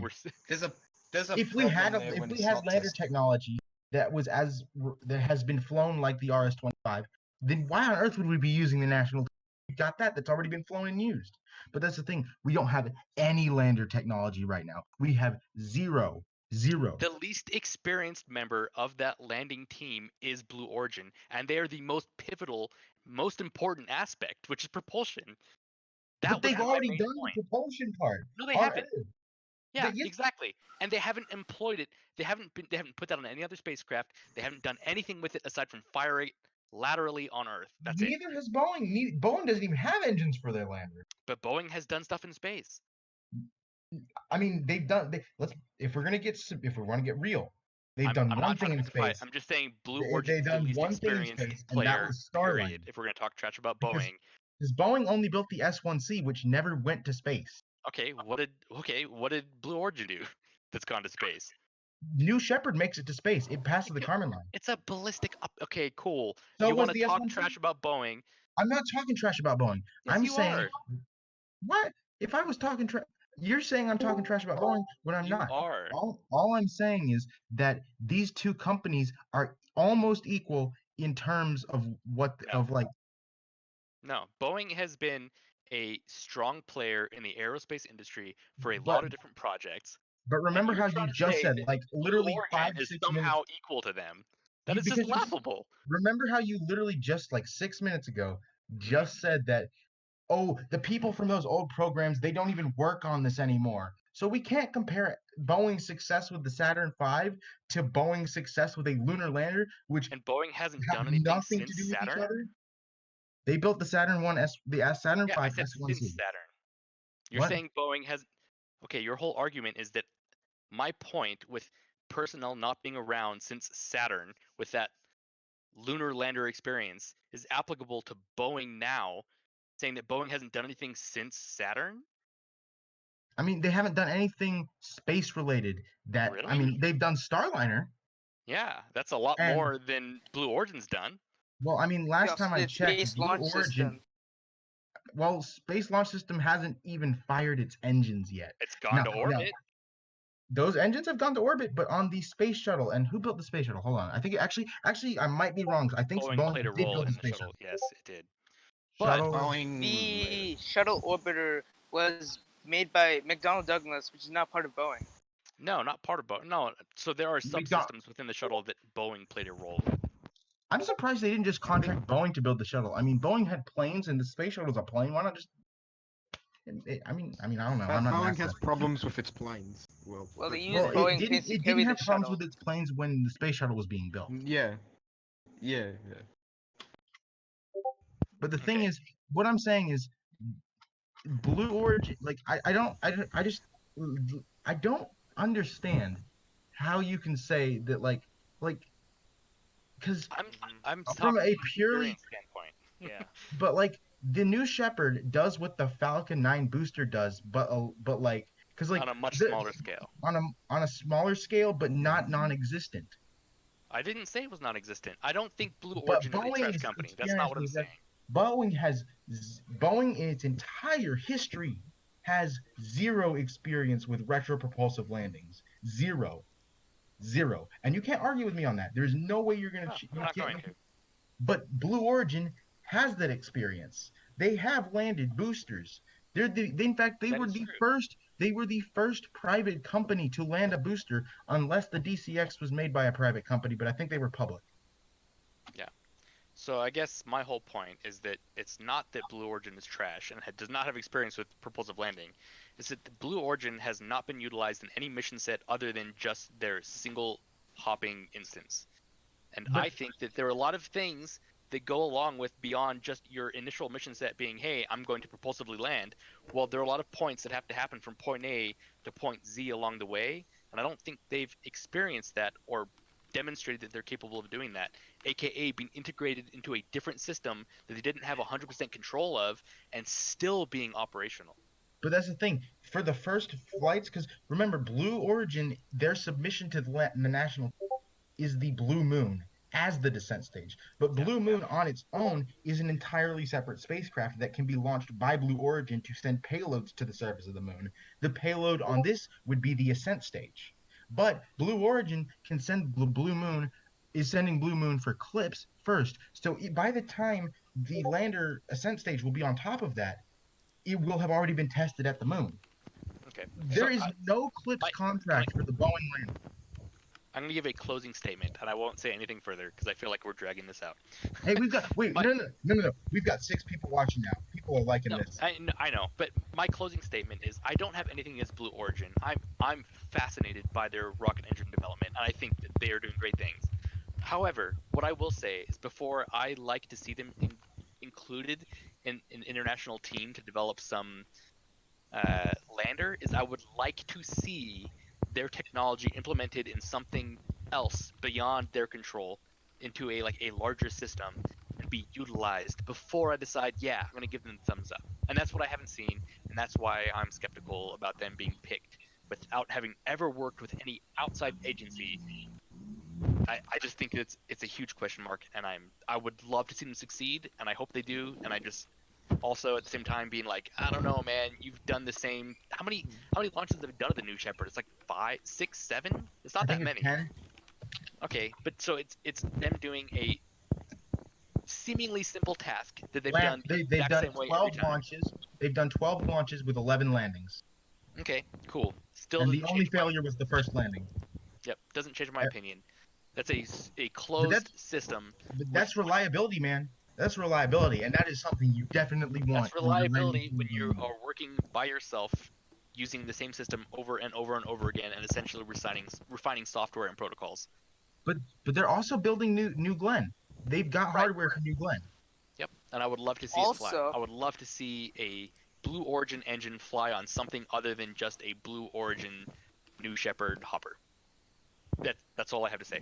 I would love to see more. Were you gonna say something? Whoever else was talking? Yeah, someone's gonna say something. I was just gonna say that the Blue Origin engines are also gonna fly on Vulcan. Yes, I'm Yes, super excited about that. That's a good point. And it is going to But it fly hasn't on yet. Vulcan. It's going Yep, to it is. fly on It's going to. I know. I'm excited too. Hasn't yet. I don't think you should pick Woog, someone. Woog, that was a power play right there, Woog. That was absolutely a power play. Heck yeah, dude. Heck yeah. I don't see that as a power play. Like, That was a power play because he totally just gave me points there. Thanks, how did Woog. that give you points? Like, Because your whole argument was that it hasn't yet, but exactly. It hasn't. Not that He it just- won't be. He just made his point. That's next year. Yes, I know. And going to be that's not a integrated power into play. this- We're both equally excited about But that. your argument was that they have it. They've only done it on this one system. Exactly. And they haven't have. But that's like saying SLS has never flown. I mean, yeah, it's never Not flown. really. It's really, because the main platforms that drive SLS have flown many, many times. It's just integrating those systems into a single new platform. I mean, but like There's no but. That's accurate. That's 100% accurate. okay, but still, the engines will be integrated into a non-Blue Origin spacecraft, Yes. and they will fly. Yep, and I'm Look, excited about ULA is not going to choose an engine if it isn't up to their insanely high reliability standards. They're not going to choose an engine that could What's explode. the reliability standard of BE4? I mean, I don't think they've ever exploded one. I They've don't never think they flown have. one either. So there is no reliability standard. That's my point. SLS as a vehicle has never flown, but it's going to be extremely But reliable all these because all of its components. All of these subsystems have. The The, solid rocket the core boosters. stage has never flown. Nothing like this core Correct, stage has ever but flown. all of the engines have. The core stage is completely different from the space shuttle external tank. That's why it's taken 10 years to build the SLS, because the core stage is so different. But it's going to be reliable because it was tested here on the ground thoroughly, and NASA knows it's going to be reliable when it launches for the first flight. You don't It was have also to hit flight with a proof hammer. something. Seven people watching now. 7 people watching now. 7 people watching now. I posted a link in my server. Like, it's not space related, But like the thing is though, I'm not knocking Boeing, but I just think that they've got so much. They've got so much already. I don't want the Artemis program to become the Boeing. And I think the National Lander, composed of 4 different companies working together, would be a great way to say this is not a Boeing program. This is an America program where American companies are landing American, not just But Boeing. SLS isn't just a Boeing thing. Like, Okay, but it's, like, look at this big old orange boy. The entire big old orange thing there is Boeing. Majority of All of it is Boeing. Like, right. Although, Also, the although I will, exploration I will upper say, stage. also I will say, most of the mass of argument- SLS, most of the mass of SLS does come from Northrop Grumman, but that's just because solid rocket boosters are insanely dense. Right. Also, the to say- exploration upper stage is Boeing. Nope, it's ULA. ULA is not Boeing. Don't even. ULA is I said not Boeing. exploration upper stage, not is- internal it is- cryogenic propulsion stage. Exploration Never upper get stage. Boeing in That's a your- whack. That exploration upper stage. I would like to see it happen, but I don't think it will anymore. I Boeing- think they're scaling back SLS to just be a crewed vehicle to gateway. SLS, yeah, Like, SLS well, is not SL going to really have any other application. I mean, Wait, okay. although it's a getting very heavy, singular project, getting which is like also a big criticism. if you need a 130-ton payload into low Earth orbit, SLS is your man. Falcon Heavy can't put 130 tons into orbit.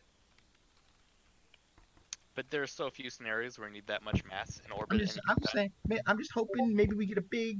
I mean, Boy. Hey, we got 8 people watching now. It's just not going to happen. Like, Falcon Heavy has done, 3 launches? One of which was paid for by the Air Force to launch, an Arabsat for way more money than it actually cost to put that in orbit just because the Air Force wanted to see the Falcon Heavy launch again. Yeah, I just wanted to see I it know, go I up. They know. just wanted to see that it would happen. So I don't. SLS is going to just do Artemis things. Period. It's not. I don't gonna know, do man. anything If you need Falcon Heavy, doesn't really get that great of a payload capacity once you get further What? from Earth. else. Yeah, exactly. But who Once wants you get anything further further than Earth beyond a project like Artemis? Nobody. NASA. That's Yeah, Yeah. but they're NASA. gonna go ahead and jump on Artemis because that's what they've already backed. So no, Yeah. NASA's not going to contract Falcon Heavy. Even though they could, they won't. Of course, they're because not they've going to already put the contract money on Falcon Heavy. Wait, did you think I was saying they were going to contract Falcon Heavy? Of course No. not.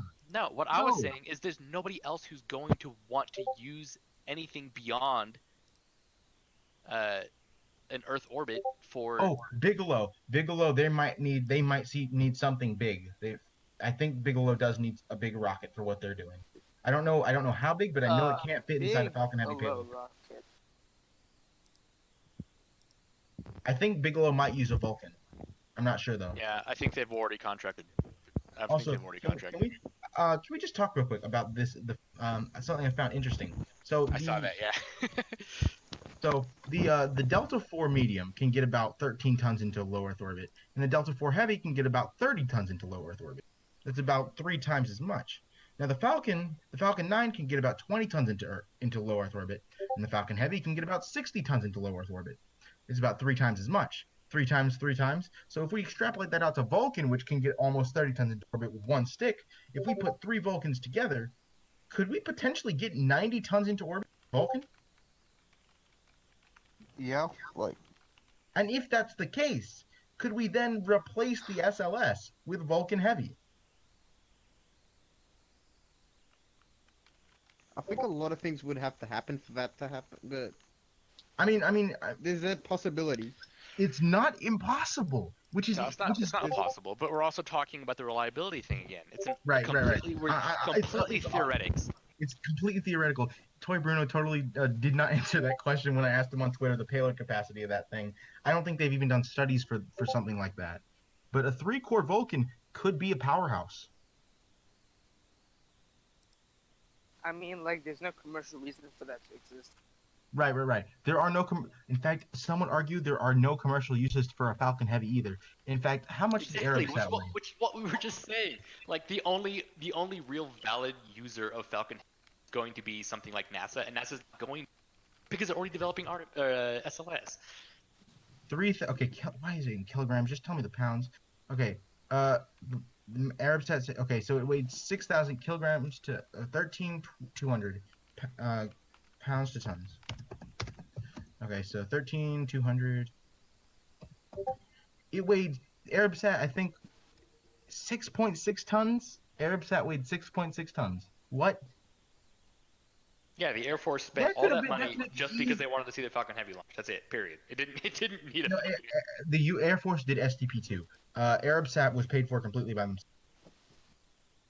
But ArabSat Wait, no, only. I'm sorry. ArabSat, ArabSat paid for a Falcon Heavy launch? I don't think so. I think SpaceX may have greatly reduced the price just to prove the Block 5. But I don't think it was I'm paid pretty for by sure the that Air was the Air. No, I'm pretty sure the Air Force paid for a different payload to go up before they launched their payload. That might be the case. That might be Third the launch case. was an Air Force. The second launch was an ArabSat, and Air Force paid for the second launch to be a Falcon Heavy because they wanted to see it work. But the thing is, ArabSat could have easily been launched on a Falcon 9. Yeah, exactly. Easily. ArabSat paid for a Falcon 9, and the Air Force was like, "Yo, bro, you pay your Falcon 9 amount, we'll pay for the Falcon Heavy difference just so we can see it work." That's exactly what happened. That's exactly what happened. And so, like, there's really no use for the Falcon Heavy. There's not really any use for it. It's just a showpiece. Except there is one use for Falcon Heavy, and that is sending station modules to Gateway. Falcon Heavy could be very critical for that, because it cannot send Orion to the moon. 22 tons is well over the amount that a space station module like Unity weighs, which is 12 tons. So you could easily send space station modules on a Falcon Heavy expendable to Gateway, and I think that's where it might find its niche, is sending modules to Gateway. But it won't, because NASA's already tied up in SLS, and that was my whole point. But NASA's already been like, SLS is happening, so we're doing this.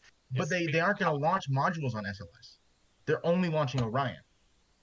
Well, for now, until they have to justify to Congress why they spent all this money developing an SLS. But the thing is, though, they have to have a space station before they get there for Artemis 3. There has to be a power and propulsion element. There has to be a habitation module already there for Artemis 3 to dock to, not to mention lander parts. So they're going to have to send space station modules up before Artemis 3, and Artemis 4 is the earliest we'll see the EUS. So anything before Artemis 4 will fly on a Block 1 SLS, and all of those will be Orion. So it has to launch on either a Falcon Heavy. Actually, I think it can only launch on a Falcon Heavy, because a New Glenn can only get 13.5 tons to GEO, and it's definitely not going to be 13.5 tons to the moon. So New Glenn is so painfully far out, we shouldn't even mention it. It has a fairing. I'm kidding. It does have a fairing though, but I'm kidding.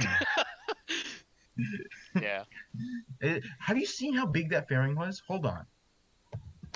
I mean, I can make it non-existent. I can make a fairing for a non-existent launch vehicle. I mean, like, I want to pull that image up. It was so massive. Where did it go? Blue Origin scrubbed it from the web. I did. It was huge though, and like, oh man, I can't find it. But it like, where was it? It was so cool. But anyway, when are we going? When are we gonna How what? long's this podcast?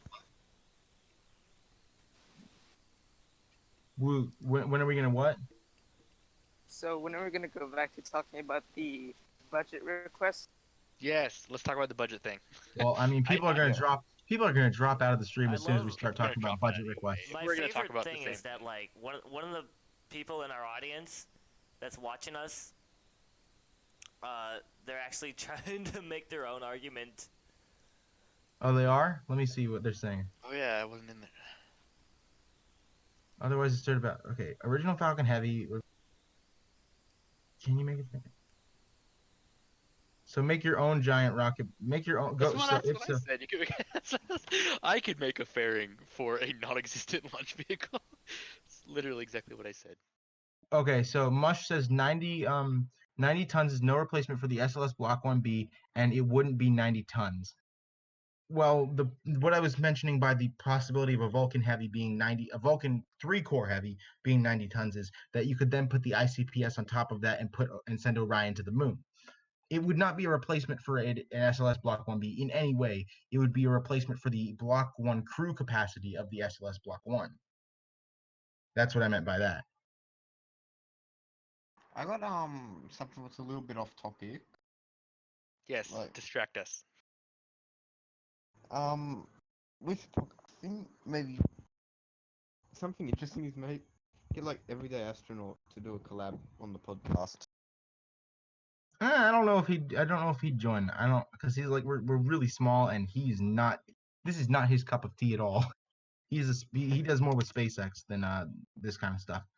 Although one of the best arguments I've ever heard of for SLS did come from Tim Dodd, the everyday astronaut. You want to hear what it was? Yeah, that It was on his why don't they just the question was obviously why don't they just cancel SLS and give that money to SpaceX? And then he responded by saying, well, that's an interesting concept, but it's not how Congress works.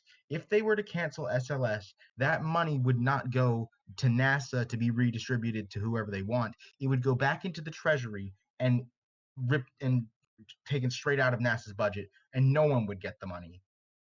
it And just goes that straight blew back into my the government. mind because I'm like, holy crap, he's right. That money won't go to like SpaceX. It goes right back into the government. It just goes nowhere.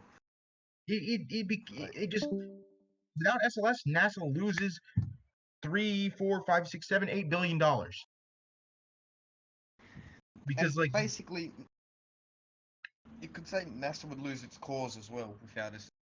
well no, because NASA still has a vast, and I mean vast Yeah, very broad Yeah. wealth I'm of just like and they have projects that they're employed with.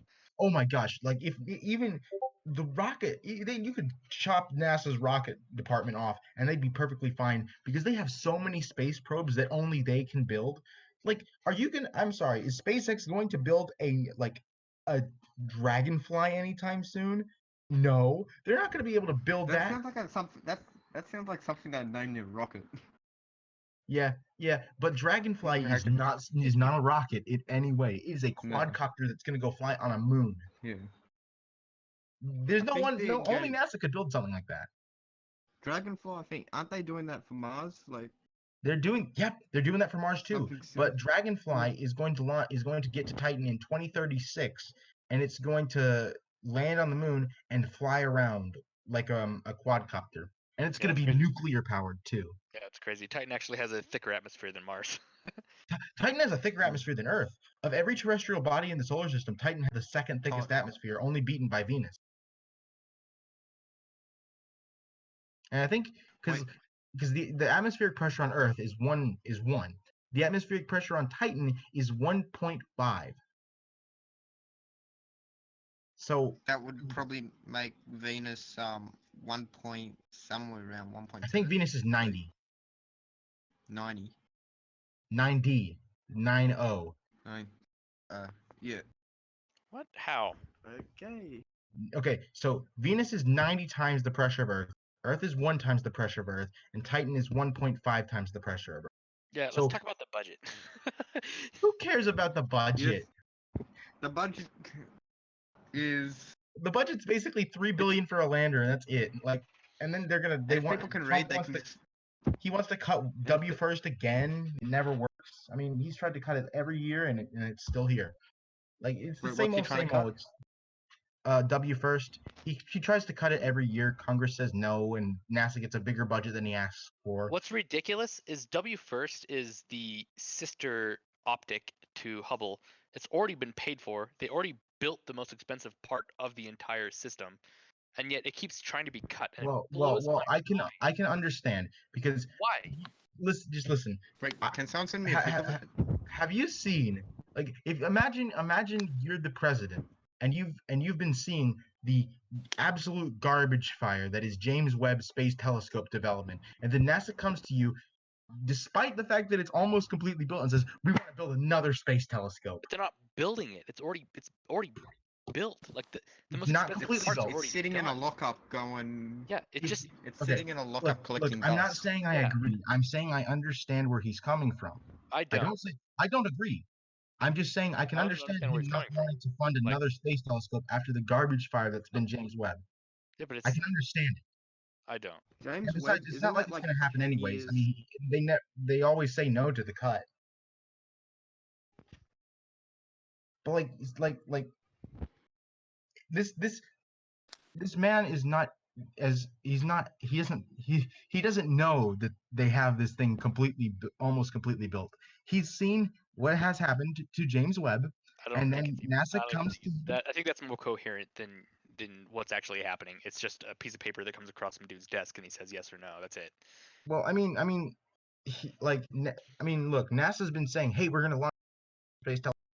Oops, we're gonna launch it next year. Oops, it's gonna be next year. Oops, Yeah, I know it's gonna it's be next. different though. That's different. But just think about it from an administration standpoint. NASA has been building this space telescope for so long, and then they come to you before this one's even launched, and they ask to build another one. But And they're I not know it's already asking. been It's built. already been approved. I know this. I want to see W first. I want it to go up and do its thing. I'm just saying, this is just what I think his reasoning is for cutting it. I'm not saying I agree with the reasoning. I definitely don't. I'm just trying. This is what I think he's thinking. Do you understand what I'm saying? It's like this is what I think he's thinking about when he wants to cut it. Not that we should or that he's right. This is just what I think his thought process is. And I hope I'm making Okay, myself clear when I say that I definitely want to see W first. This is just what I think he's thinking. W first needs to go up like next year. It's old technology. It gets older by the second. It needs to go How up. much of W first is done? Let me see. okay, so in That's the Wait, fine. budget W first request, is the James Webb Telescope, right? No. W first is W W first. first is the true successor to Hubble. Yes. Well, it's not. Mm. Yeah. So it's taking the same baseline optics of Hubble because the Air Force built 3 of these things at the same time. One of Wait, which was destroyed. hold on, just 1 second there. James Webb is the infrared one, right?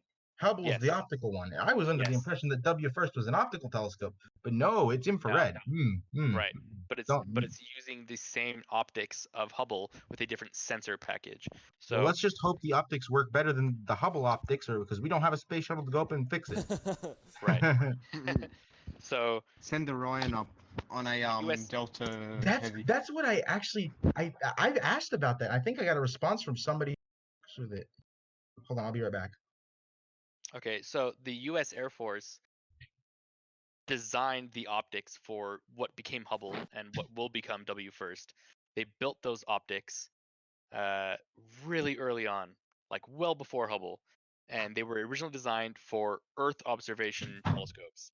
And by the time that it took them Okay, at so the I'm time back. to develop the mirrors, so much technology had progressed that they didn't need big ass mirrors anymore, like they had built for this program. And the Air Force was like, well, we don't want these anymore. So they sat in a warehouse for a while. And eventually, when NASA was proposing projects for deep space observatories, the Air Force was like, yo, bro, by the way, we already built these mirrors. Do you want one of them? Well, they only told them they had one at the time.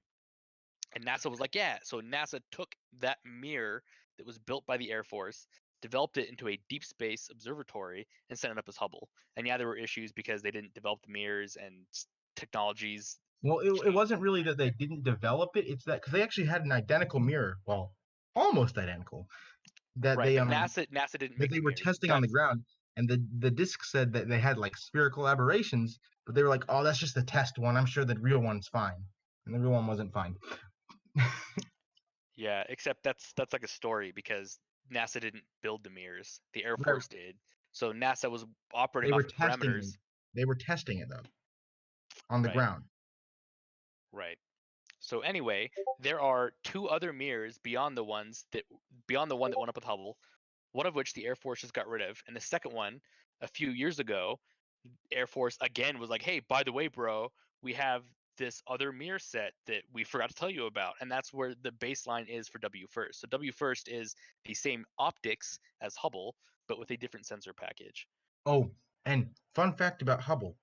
I don't know if you've said this or not. You may have. I was gone for a bit, but Hubble is actually not a new spacecraft at all. Like I know the mirrors you said came from the Air Force, but the spacecraft, it's the Air Force has tons of Hubbles because Hubble, it's so powerful that it can look back into the universe. Well, what happens when you take that and instead of pointing it away from Earth, you point it towards Earth? Yeah, You have a that's why spy limits satellite, exist. a So yeah, I very, did say very, that. very powerful spy satellite. Yep. And the Air Force actually built bunches of those. Yeah, 3. And They built 3 of the mirrors, and well, as I was saying when you weren't here, they built 3 of those mirrors simultaneously as Earth observing telescopes.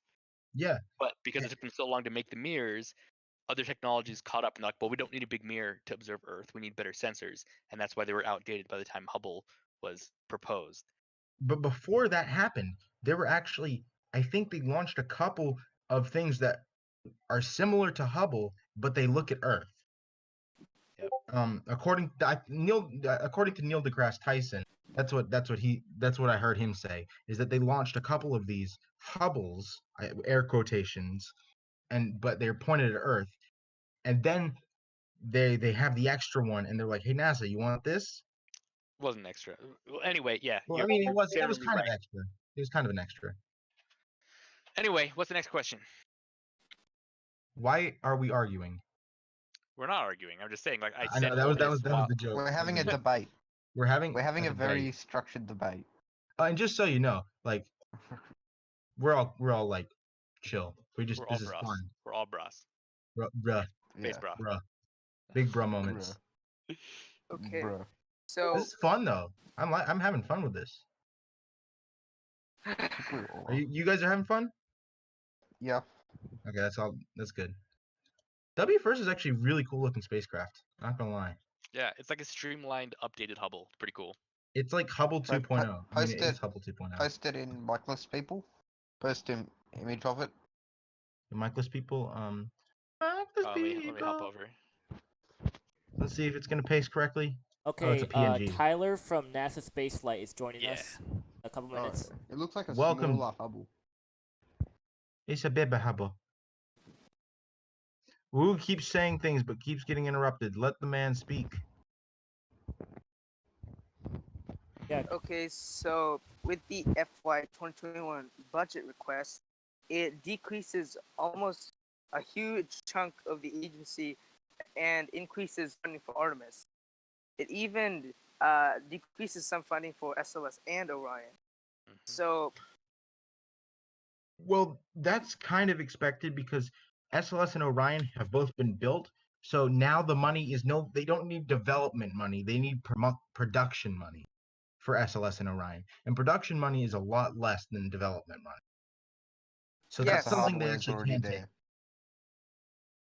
but the thing is that they're doing a 12% decrease for the science directorate. And the last time NASA began cutting science missions and things like that for moon missions was the Constellation program. And that did not end Well, I mean, well. also you got to remember the Constellation program was essentially we're going to kill the shuttle, and if you can't make the Ares 5, then you're kind of boned. You're not getting any extra funding. But you see, they're actually giving NASA some more funding. They're cutting stuff, but they're not killing stuff. Like Constellation murdered the shuttle. Like it like said the shuttle is dead. Use that money for other things. It basically ended. Oh no, go ahead. I'll shut up. There you go. So I would say what Woog is saying is completely accurate. I mean, it's the venture of how much of this is like balls to the wall. We're trying to prove we can do this stuff, and how much is actually rooted in science. So I mean, if you look at a lot of Artemis, it's technology proving. It's saying, can we do this? Will we do this? Do we have the fortitude to actually apply this program from start to finish and make it happen? Whereas we're kind of sacrificing a lot of science for that, because I haven't seen a lot of, hey, what kind of things are we going to do on the moon once we get there? I don't think that's really the forefront. I don't think the administration cares. I don't think that the general public cares.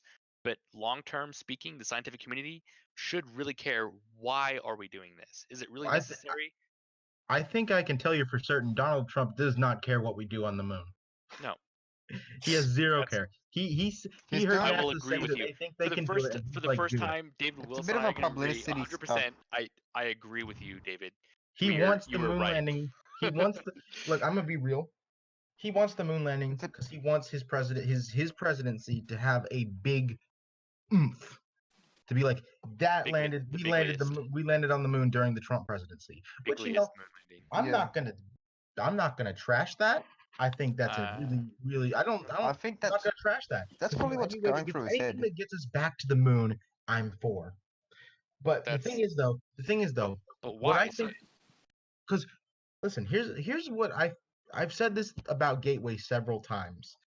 Gateway, because okay, we've seen things like Skylab and the Salyut and the Mir and the International Space Station, and the one that's lasted the longest out of all of those has been the International Space Station, because it's not controlled by just one government. It's controlled by many governments. And with so the motivation of but science being the but forefront. listen. Exactly. Hold on, I haven't finished what I'm saying. And the reason it hasn't Mic been drop. like it hasn't been it's still operating is because the United States government acting alone cannot cancel the International Space Station. And It has the to talk Gateway to. I is mean, going we to totally could. If the U.S. we was could like, we we're could no longer cut supporting the we station. could cut all of our funding to it, but that would not cut all funding to it, because the International Space Station is currently being it's operated by Russia, ESA, I and a think you're bunch of other accidentally places. proving our point. But you're not letting me. You're not under. This isn't my point. Okay. Listen. Get to the point. I'll stop talking. I'm sorry. So the International Space Station, it's lasted a really long time because it's international. It's hard to get rid of. Now the Gateway will be an international, and it will be using private companies to build. So it's going to be just as hard to cancel once it's gotten started. So once you've got Gateway started, and you have this thing around the moon that you really can't cancel, because there's now there's private companies and there's international partners involved. We're at the moon. Once that gets built, we are not leaving the moon. And from there, that's where NASA, once they've got this foothold on the moon, that's when they can relax a bit and start doing the science. Once they know for a fact that they're anchored in port and nothing's going to take them out of port, then that's when they're going to do the science. In fact, the 2024 moon landing to them is just for show. It's entirely for show. What they want to do is they want to get Gateway built so that they have a permanent place to go at the moon, that they're not going to be, it's not going to be canceled after one launch like Apollo. So But the Gateway, 2020. I think it's the same. I think Artemis is basically Apollo 2.0, and it's gonna fall in the same pitfalls because Apollo had no scientific mission, and as soon as we did win the proverbial pissing contest, Apollo ended, and now with It was Artemis, it's basically a again a publicity proverbial pissing contest / between who? publicity. Nobody. That's why it's even worse. It's not for anything. It's just to But that's to that's the say, thing, hey, though. we did this. But there's 3 rockets and 3 programs that NASA has had: Apollo, Shuttle, and SLS. And And the Apollo only had 2 of them. no Listen, scientific mission. Shuttle had a lasting scientific mission, especially in support of the ISS, which ISS wouldn't have happened but the without the thing is, shuttle. it All of was were not in. lasting scientific missions. But the thing is, it was not a competition, because the reason Apollo got Exactly. canned was because Apollo was, we have to beat the Russians. We will pay anything to beat the Russians to the moon. And once we Right. get to the Apollo was moon, we're like, So check politically that off who the is board, Artemis? go back. Who is Artemis beating? Listen. Artemis Who's The Artemis reason beating? not a is competition. Shuttle, and let It me is a talk. collaboration. Listen. SLS, look, Saturn V was built to beat the Russians to the moon, and once it did that, it got canned. The shuttle was built because NASA wanted it, and the Congress was like, "Yeah, you can have that." No. The shuttle existed because Congress wanted it, and NASA was like, okay, I guess we have to. Well, they proposed the STS. Listen, they proposed the STS plan, and Congress chopped off the moon part and kept the space plane. NASA never wanted a shuttle. Period. Yeah, they did. They wanted no, it for they the didn't. STS plan. Nope. Yes, they did. NASA I'll pull it up. I will pull it up right now. Okay, please do, because NASA did I'm not pulling it want up the shuttle. right now. The shuttle happened because Congress wanted the shuttle because all of the subcontractors that said we could build a shuttle wanted the shuttle. NASA did not want a shuttle. NASA wanted to keep doing what they had experienced, which was capsule-based launches. They never wanted a NASA shuttle. got. If in They that were case, NASA sort of voluntold to got. have a shuttle. They did not In that want the case- shuttle in the form we got it. Hey, Freddie, They what wanted are you trying to say? they wanted a shuttle to shuttle astronauts from low Earth orbit to from the surface of the Earth to low Earth orbit to dock to a transfer stage to go to the moon. That's what they wanted with the original STS plan. Specified. With- Okay, well, anyway, Freddie, what are you trying to say? I'm sorry. Well, with the shuttle, basically, in that case, like NASA didn't want it, they're basically dragged kicking and screaming by Congress, and was just forced to do it.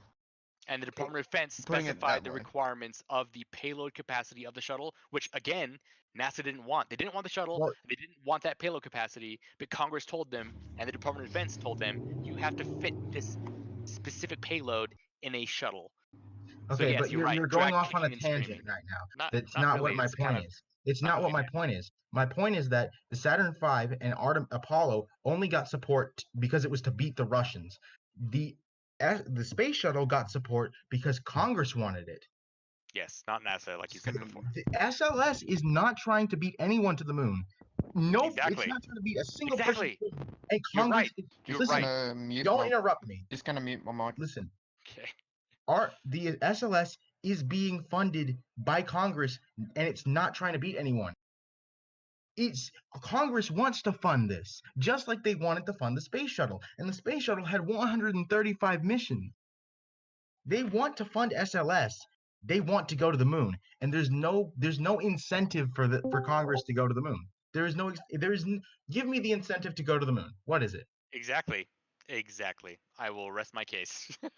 But that's the thing. There is They no want to incentive go. to go to the moon. You But they just like want to. okay. They want to. Cool. They want to go to the moon. And so that is when Congress wants to do something and they're paying you to do it, you're going to do it. And once you get that gateway established, that's when you can start with all the science stuff. Just like with the International Space Station, we've been doing science for 20 years after it got built, even when the shuttle got canceled. And I'm sure once Gateway's established, SLS will get canceled as well, but we'll still have some spacecraft that's going to be able to take us to and from the Gateway. Crew Dragon and Starliner didn't exist when the shuttle was flying to the space station, and now they do, and one of them is docked to the space station.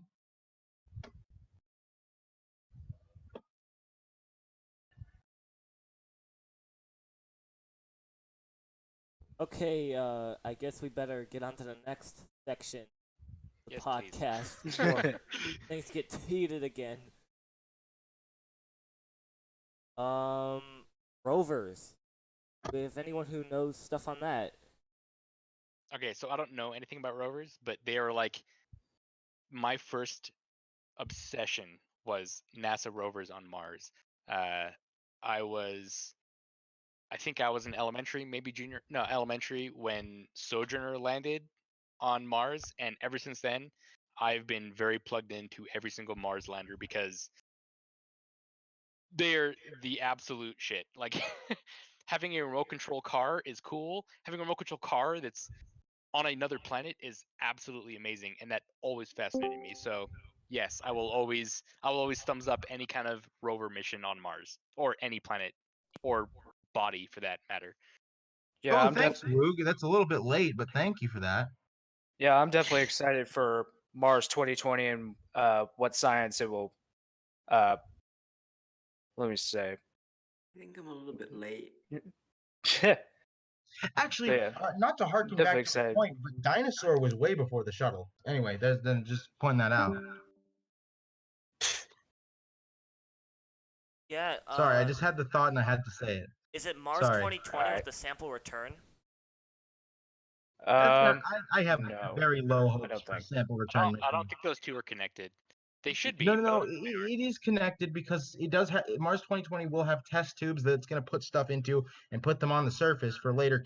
But like, I mean, Right, yeah. So that's what I mean. It's not the same mission. It's another it's not mission the same that's mission. going It's to gonna collect be the samples. it's Yeah. 3 separate missions. The collection of the samples is this mission. The rover that will retrieve the samples is the next mission, and then the mission after that will be the ascent stage, and then the mission after that will be the transfer stage to get it back to Earth.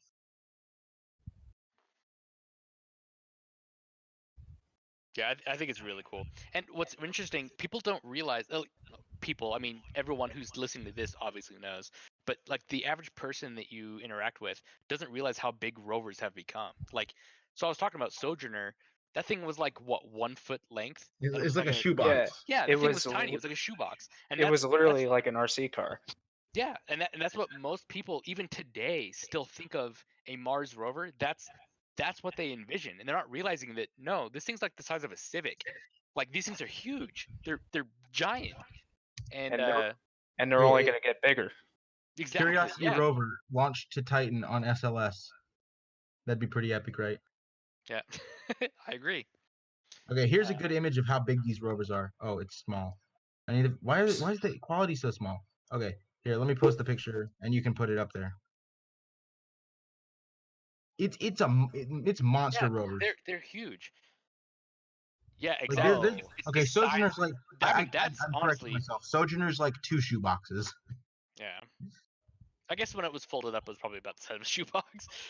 Yeah. But so I have a virtual reality setup, and one of my favorite things was being able to interact like next to a virtual version of Curiosity, and you really feel how big things are. So something I need to do within the next couple podcasts is get my virtual reality set up correctly and show like the scale and how big these things are, because it's nuts. It's a monster It's rover. nuts. Yeah, it's huge. It's it's so big that actually the Opportunity and Spirit rovers, their camera masts was designed to be about eye level, so you would see what you would see if you were on Mars with the pictures. Curiosity is way bigger than that. Curiosity is way taller than you. Like Yeah. it's a monster.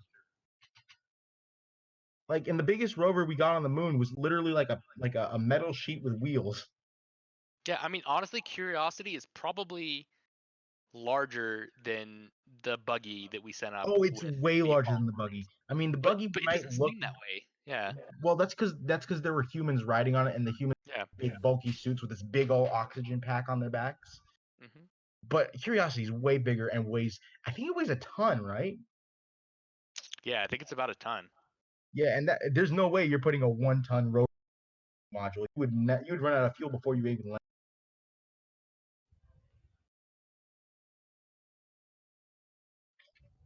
Damn. So wait, so Okay, so Spirit I'm got gonna stuck? I'm gonna low key brag here for a second. So the university that I got my master's at, which I had previously never heard of before I went there, was Missouri University of Science and Technology. And one of the reasons why I picked to get my master's from there was that they had won a deal through NASA to basically build a Mars rover from a university. And they were competing against MIT and Caltech and all these other high-end engineering schools. Well, Missouri Science and Technology won, and now within the next decade, they are going to have a Mars rover built by a university landing on the surface of Mars. And which rover is that? 2020? No, it's well after that. Oh, it's well after 20. Oh, darn. Oh, darn it. But Speaking of Mars it's a rovers, university designed rover, not a space agency is rover. it getting any funding from NASA or no? Well, it was a NASA program that Oh, right, it was a okay. NASA competition that paid for having these entities design a rover. We're not Bro, getting stuck in the sand can like we real Spirit. quick take a break to talk about how many rovers are going 20 or 2020 2021? Like, we've got the Chinese rover, we got the Mars 2020 rover, we got the European rover, and then I think there was isn't India doing a rover? They might not be, I don't know. They tried one. You mean an impactor? Ha ha ha ha ha. That's funny. India is Funny. superpower. India is superpower with superpower explosion on the surface. Oh, that was funny. That was funny. Boom. India Mars So base. what have I missed? Yesterday. What have I missed? Well, we've been going for 2 hours and we haven't brought up that book once. So I think we've done a great job. I think we ran out of stuff to talk about, actually. What other You know what we should do? What on the agenda did we not hit? Capstone? Can I suggest for future podcasts we have a segment of like a 30-minute segment for just debating. Like that Yeah, would be pretty interesting. Like we just I talk about agree. stuff, and then once we hit that 30-minute segment, we can debate anything we want. And then after that, we just continue on the schedule. Because although this is fun, we should probably, if we're gonna do debates, we should probably have it more organized. Don't you guys think? Yeah, I think Yeah. you and I specifically have dragged this out way more than we probably should. I mean, you know what? I mean, I thought it was fun. I had fun No, debating. I could debate for hours and hours, but it's not Me good too. for a Me too. podcast. Hey, I mean, we've been going for 2 hours. I have a Nice. video idea suggestion. Like, Yes, we should mention We the should have- astronaut application. But I'm sorry, David. I for some reason, David, I always Oh, step yeah, the on you. astronaut And I'm application. really sorry. David, you have the floor. I wasn't talking. Someone else was. No, I I have meant some Freddie. I'm video sorry, I meant Freddie. suggestions. I always step on Freddie. It's okay, I don't talk much anyway, so I just listen. But when you I do, got- it sounds so we good. should Go have- ahead. We should like have some videos like done with like voice in them, like voiced videos.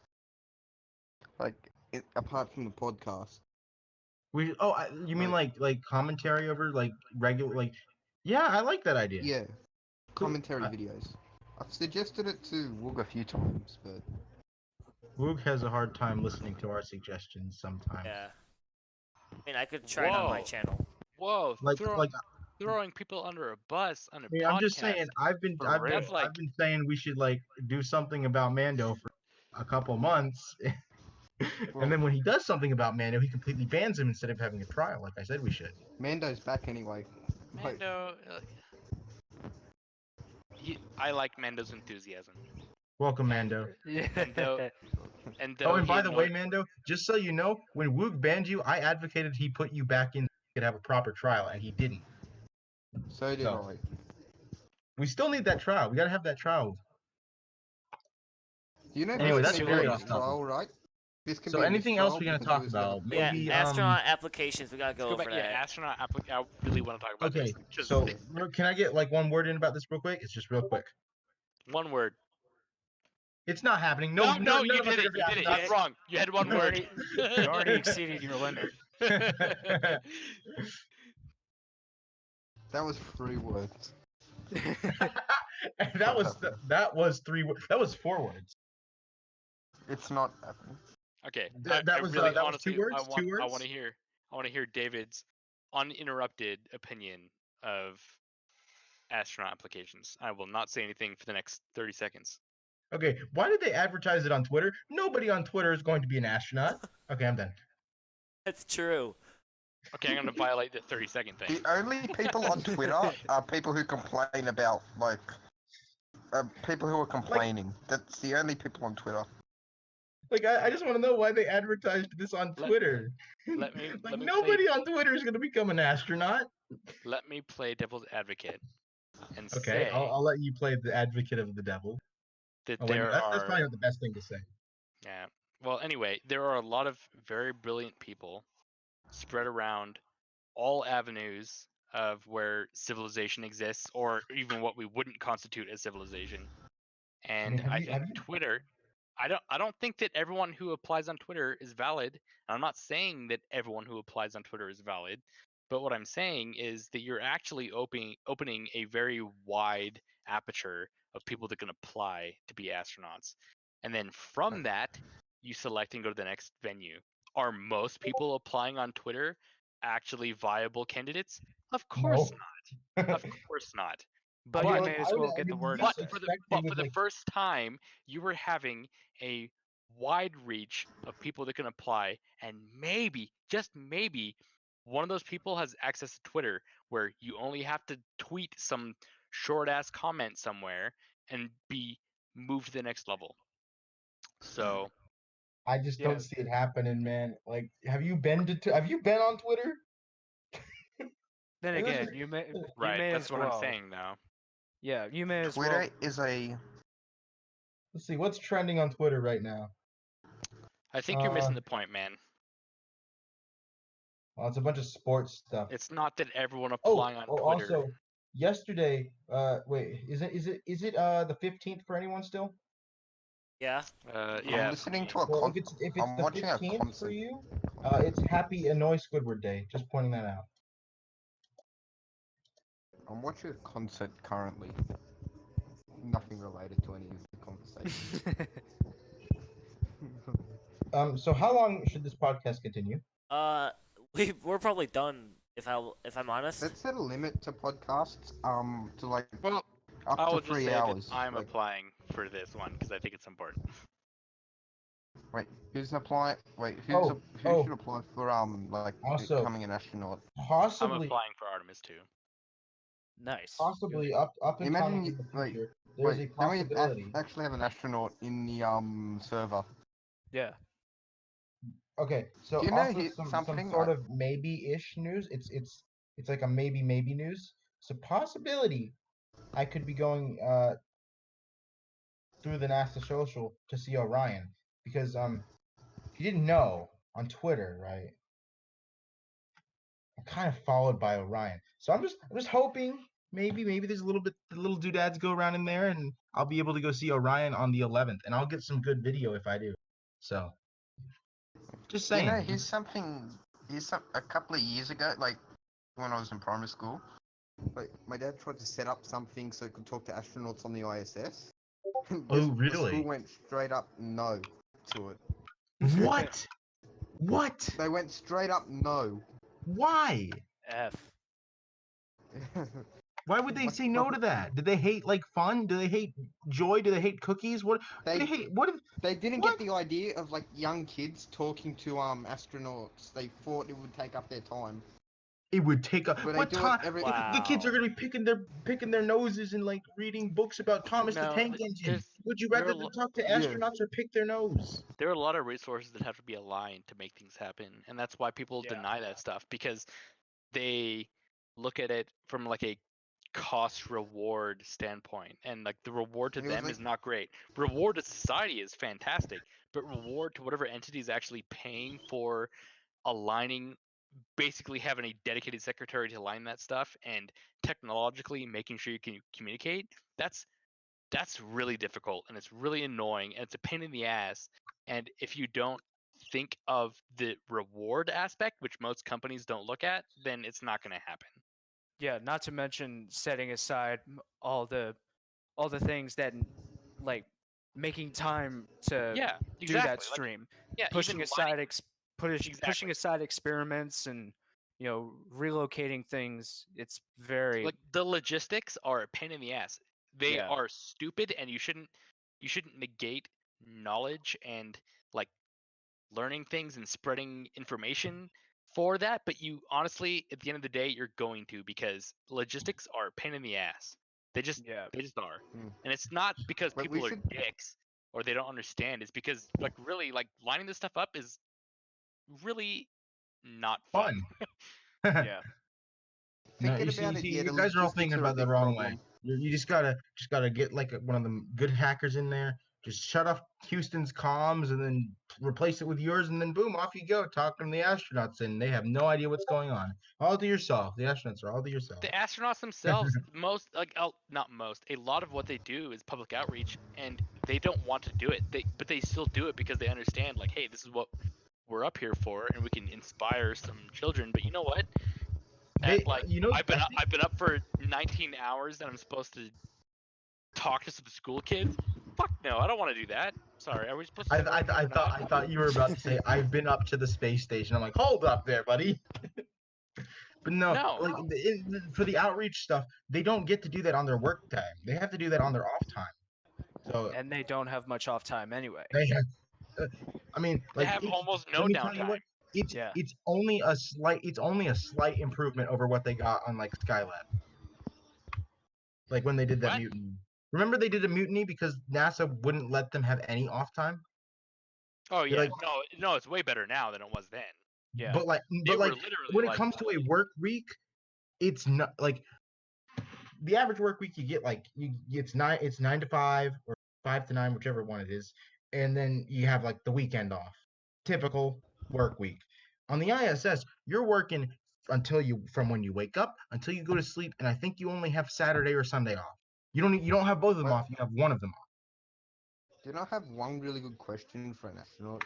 What happens during like a solar storm, like Oh on man, the ISS? I wish They get a so solar the umbrella. people involved in this voice chat, I wish had participated in my requesting questions for an I astronaut actually that I had asked a that one, question. but I think it was too late. I think I asked that No, one, but it was like too no, late. no. I do remember you asking that one. I asked what he thought about Starship not having an abort system. Yeah, I asked some pretty good questions as well. Yeah, but I think that Mhm. one that you asked about the solar storm thing is probably more relevant because it's something that they experience on a regular basis.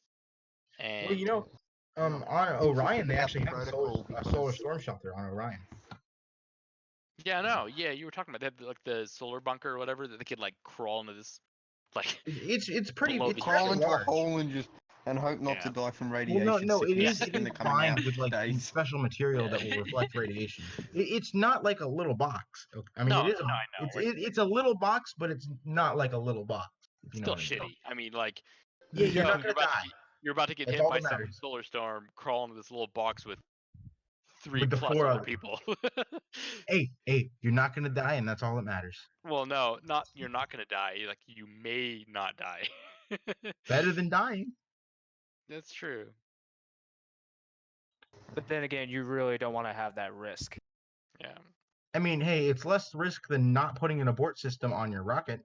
Cough, cough, space shuttle. Cough, cough, Buran. Cough, cough, Starship. Cough, cough, coronavirus. I heard that chuckle. I heard that. Coronavirus. What's your protocol for dealing with coronavirus on the SLS? I have not heard a single valid argument.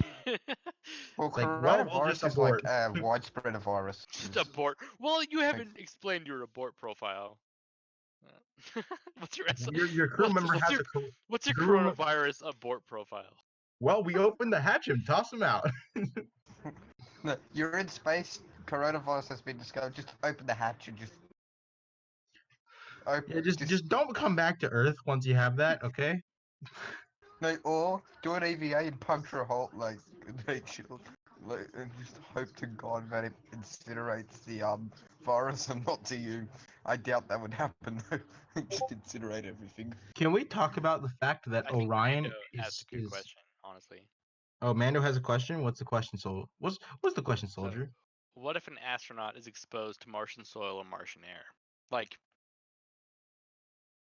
what is the protocol? So, like, is there anything in place that talks about if you physically come in contact with Martian I think it'd soil? be decontamination. Well, it's I so think not. it'd be but just full-blown what would that decontamination. decontamination look like? Would it happen It's as not early as that I think- deadly though, It'd be unless like you a can No, it's not- biological it's not deadly. decontamination, I believe. It'd be like for a I think biological emergency. It's That's what the problem would be if it was a decontamination, like biological emergency. I don't But- think it'd be a. Well, it depends if you found life in that soil and now you've come in contact with it. That's a biological hazard right there. Yeah, but that's I a don't think bio- I you're- don't think that's what we're gonna you're in- encounter. You've been We've been to Mars infected like with a a few times. foreign. Yes, good Ah. transition to Mars sample return. Luke, you are great for. Except we've already talked about Mars sample return. But not really, because what we're talking about now is an avenue that we haven't discussed before, which is what's the exposure from Mars contamination or Mars samples coming back to Earth, and is there anything we should do, or is there anything that's already in place for just worst case scenario? How are we controlling this? Well, it's gonna I when don't- it comes back down, it's gonna be in a it's gonna be in an airtight sealed container. And so I think what they're gonna do for any precaution, to have any precaution, is once the capsule lands, they're gonna put it in this big box that's vacuum sealed, just like they did with the Apollo moon rocks. And they're gonna take it to a clean room at NASA, and they're gonna make sure every single person who even comes in contact with those samples are gonna be like the cleanest people to ever exist on the planet. And then they're gonna Right, put they're the gonna box be in inside another They're box. just gonna be in. They're just gonna gonna be be in bo- like a full hazmat suit with a space suit on top. It's It'll going to be be like boxes inside biosafety of level boxes, inside of 4. boxes, inside of vacuum chambers, inside of boxes to make sure that that thing does not get contaminated. Yeah, because that's the other thing people don't realize. It's not just protecting us; it's protecting the sample. Like, we don't want to Like, have like, contamination. this is the only Mars sample we'll We have. contaminate the We can't sample. let it get Yeah. like exposed. Imagine it gets back to Earth, and right before they put it in the box, they drop it and spill it on the ground. Yeah, I would imagine be it would like- be. I would imagine it would be like There goes. bringing couple of samples billion back dollars. from asteroids, kind of like a Stardust did. Yeah, I think that's the kind of capsule they're gonna do, like Stardust or Hayabusa is still on its way back, right? yeah, Hayabusa Yeah. is already on the way back, and then Yeah, that's what I mean. Yeah. and then Osiris Rex will return. It's in 23 How long's this podcast been going? hours. I'm getting really tired. It's not days. It's not It's weeks. days. tired. It's It's like- days if you're on a gas giant. Also, I'm fun tired. fact. I was up all Fun night fact last about night. days: there are 3 celestial bodies in the solar system with days that are Earth-like. The Earth, Mars, and Saturn's moon Mimas has a 23-hour day. Fun fact. Wait, Intriguing. Man, I can't even think wait, about like. isn't Mars 23 hours or 24? Mars is No, 24 it's point. great. Yeah, it's greater It's than ours. 24 by, like, hours far. and I think it's 24 hours and like 32 minutes. Earth is actually 23 hours and 53 minutes, and then Mimas is But like we just call it. 23 So hours. it's 56 minutes. But we 56 just round it to 24. So Mars, if you wanted to round it, you just round it to 25. 25. Yeah. But like it's Actually, no, still it's lower. but Mars and Mimas are only like an hour Earth's day. Mimas is an hour shorter and Mars is an hour just about. So there are 3 places in the solar system where you'd have a semi-regular day-night cycle. That's where Mars becomes such a good habitable, like, even Yeah, though it's like very little, barren. very little It's like barren, but transition for us. Yeah. Like barren, how but- lucky is it that we got a planet so close to Earth with almost exactly the same day, like the same day-night cycle, and with almost exactly the same seasonal tilt? Like how lucky is that? That's probably one of the most good things. Like if we go there to stay, when we go there to stay, that's one thing we don't have to worry about. Although, And with a although big the moon, too. technicalities of that are going to get really Adapting to.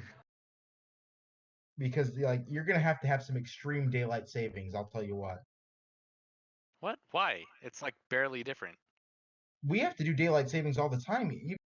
No, we don't have to Means- do light savings. We choose to. It's not a. But if we leave it It's going a- on Earth, it'll be 12 o'clock in the morning, but it will be like midday in the afternoon. What? That's not anything to do with daylight savings. Daylight savings will Yes. put You're talking time zones. time zones. Does that that's mean right. that No, Mars no, like have daylight savings? No, because we shouldn't have daylight savings. It's stupid.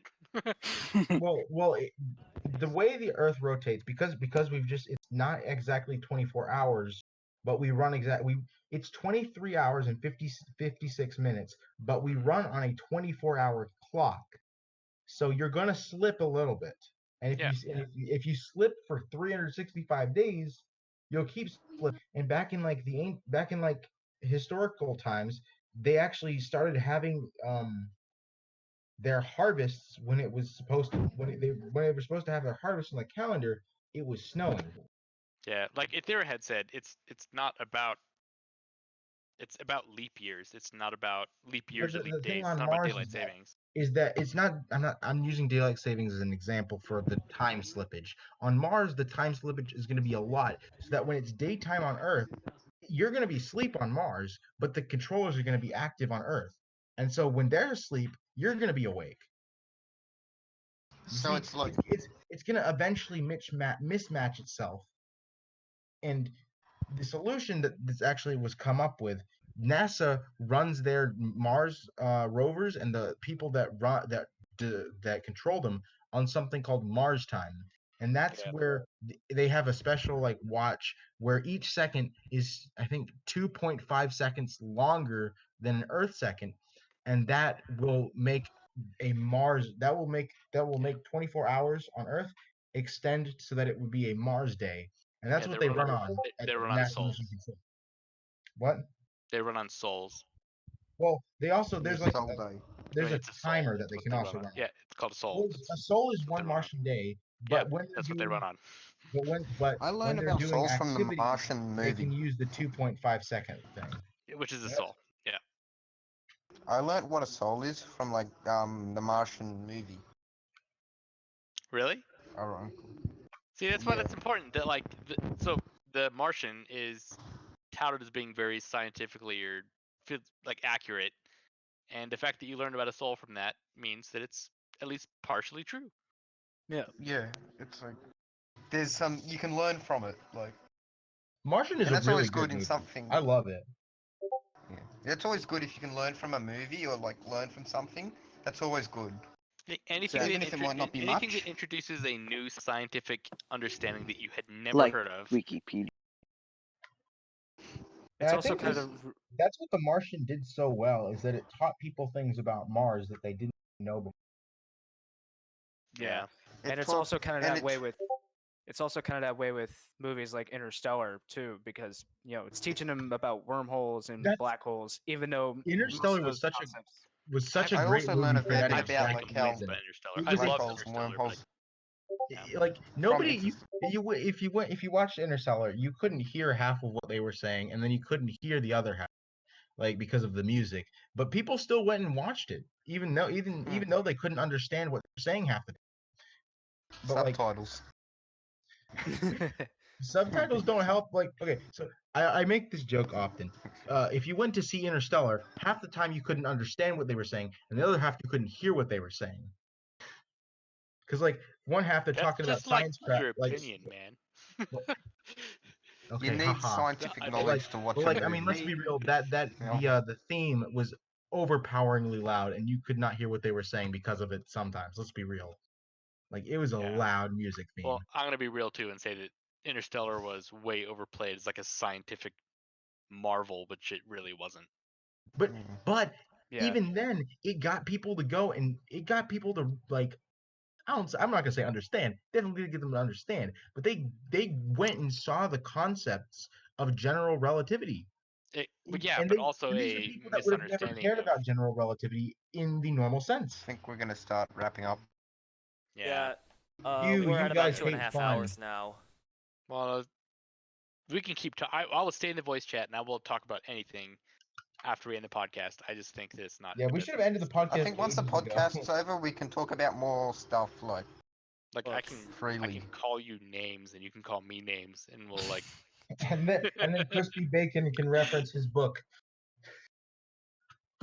Anyways, or we can have a full out from all of blown, us at argument, the We could just like not a fight each debate. other. Like, at punches. the Artemis Punch. podcast team.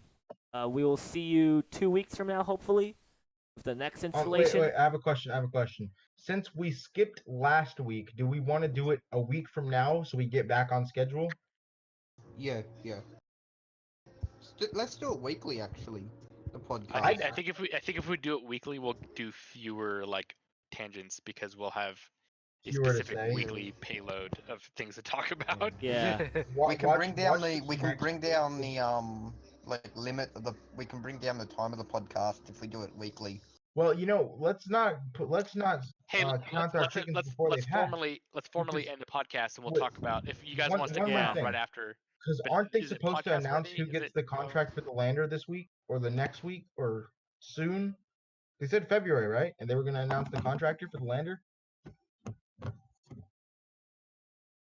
I think we're too late for like valid discussion. We should just Yeah. end the podcast. Yeah. Let's end it. Like. All right. That's all for now, Bye. folks.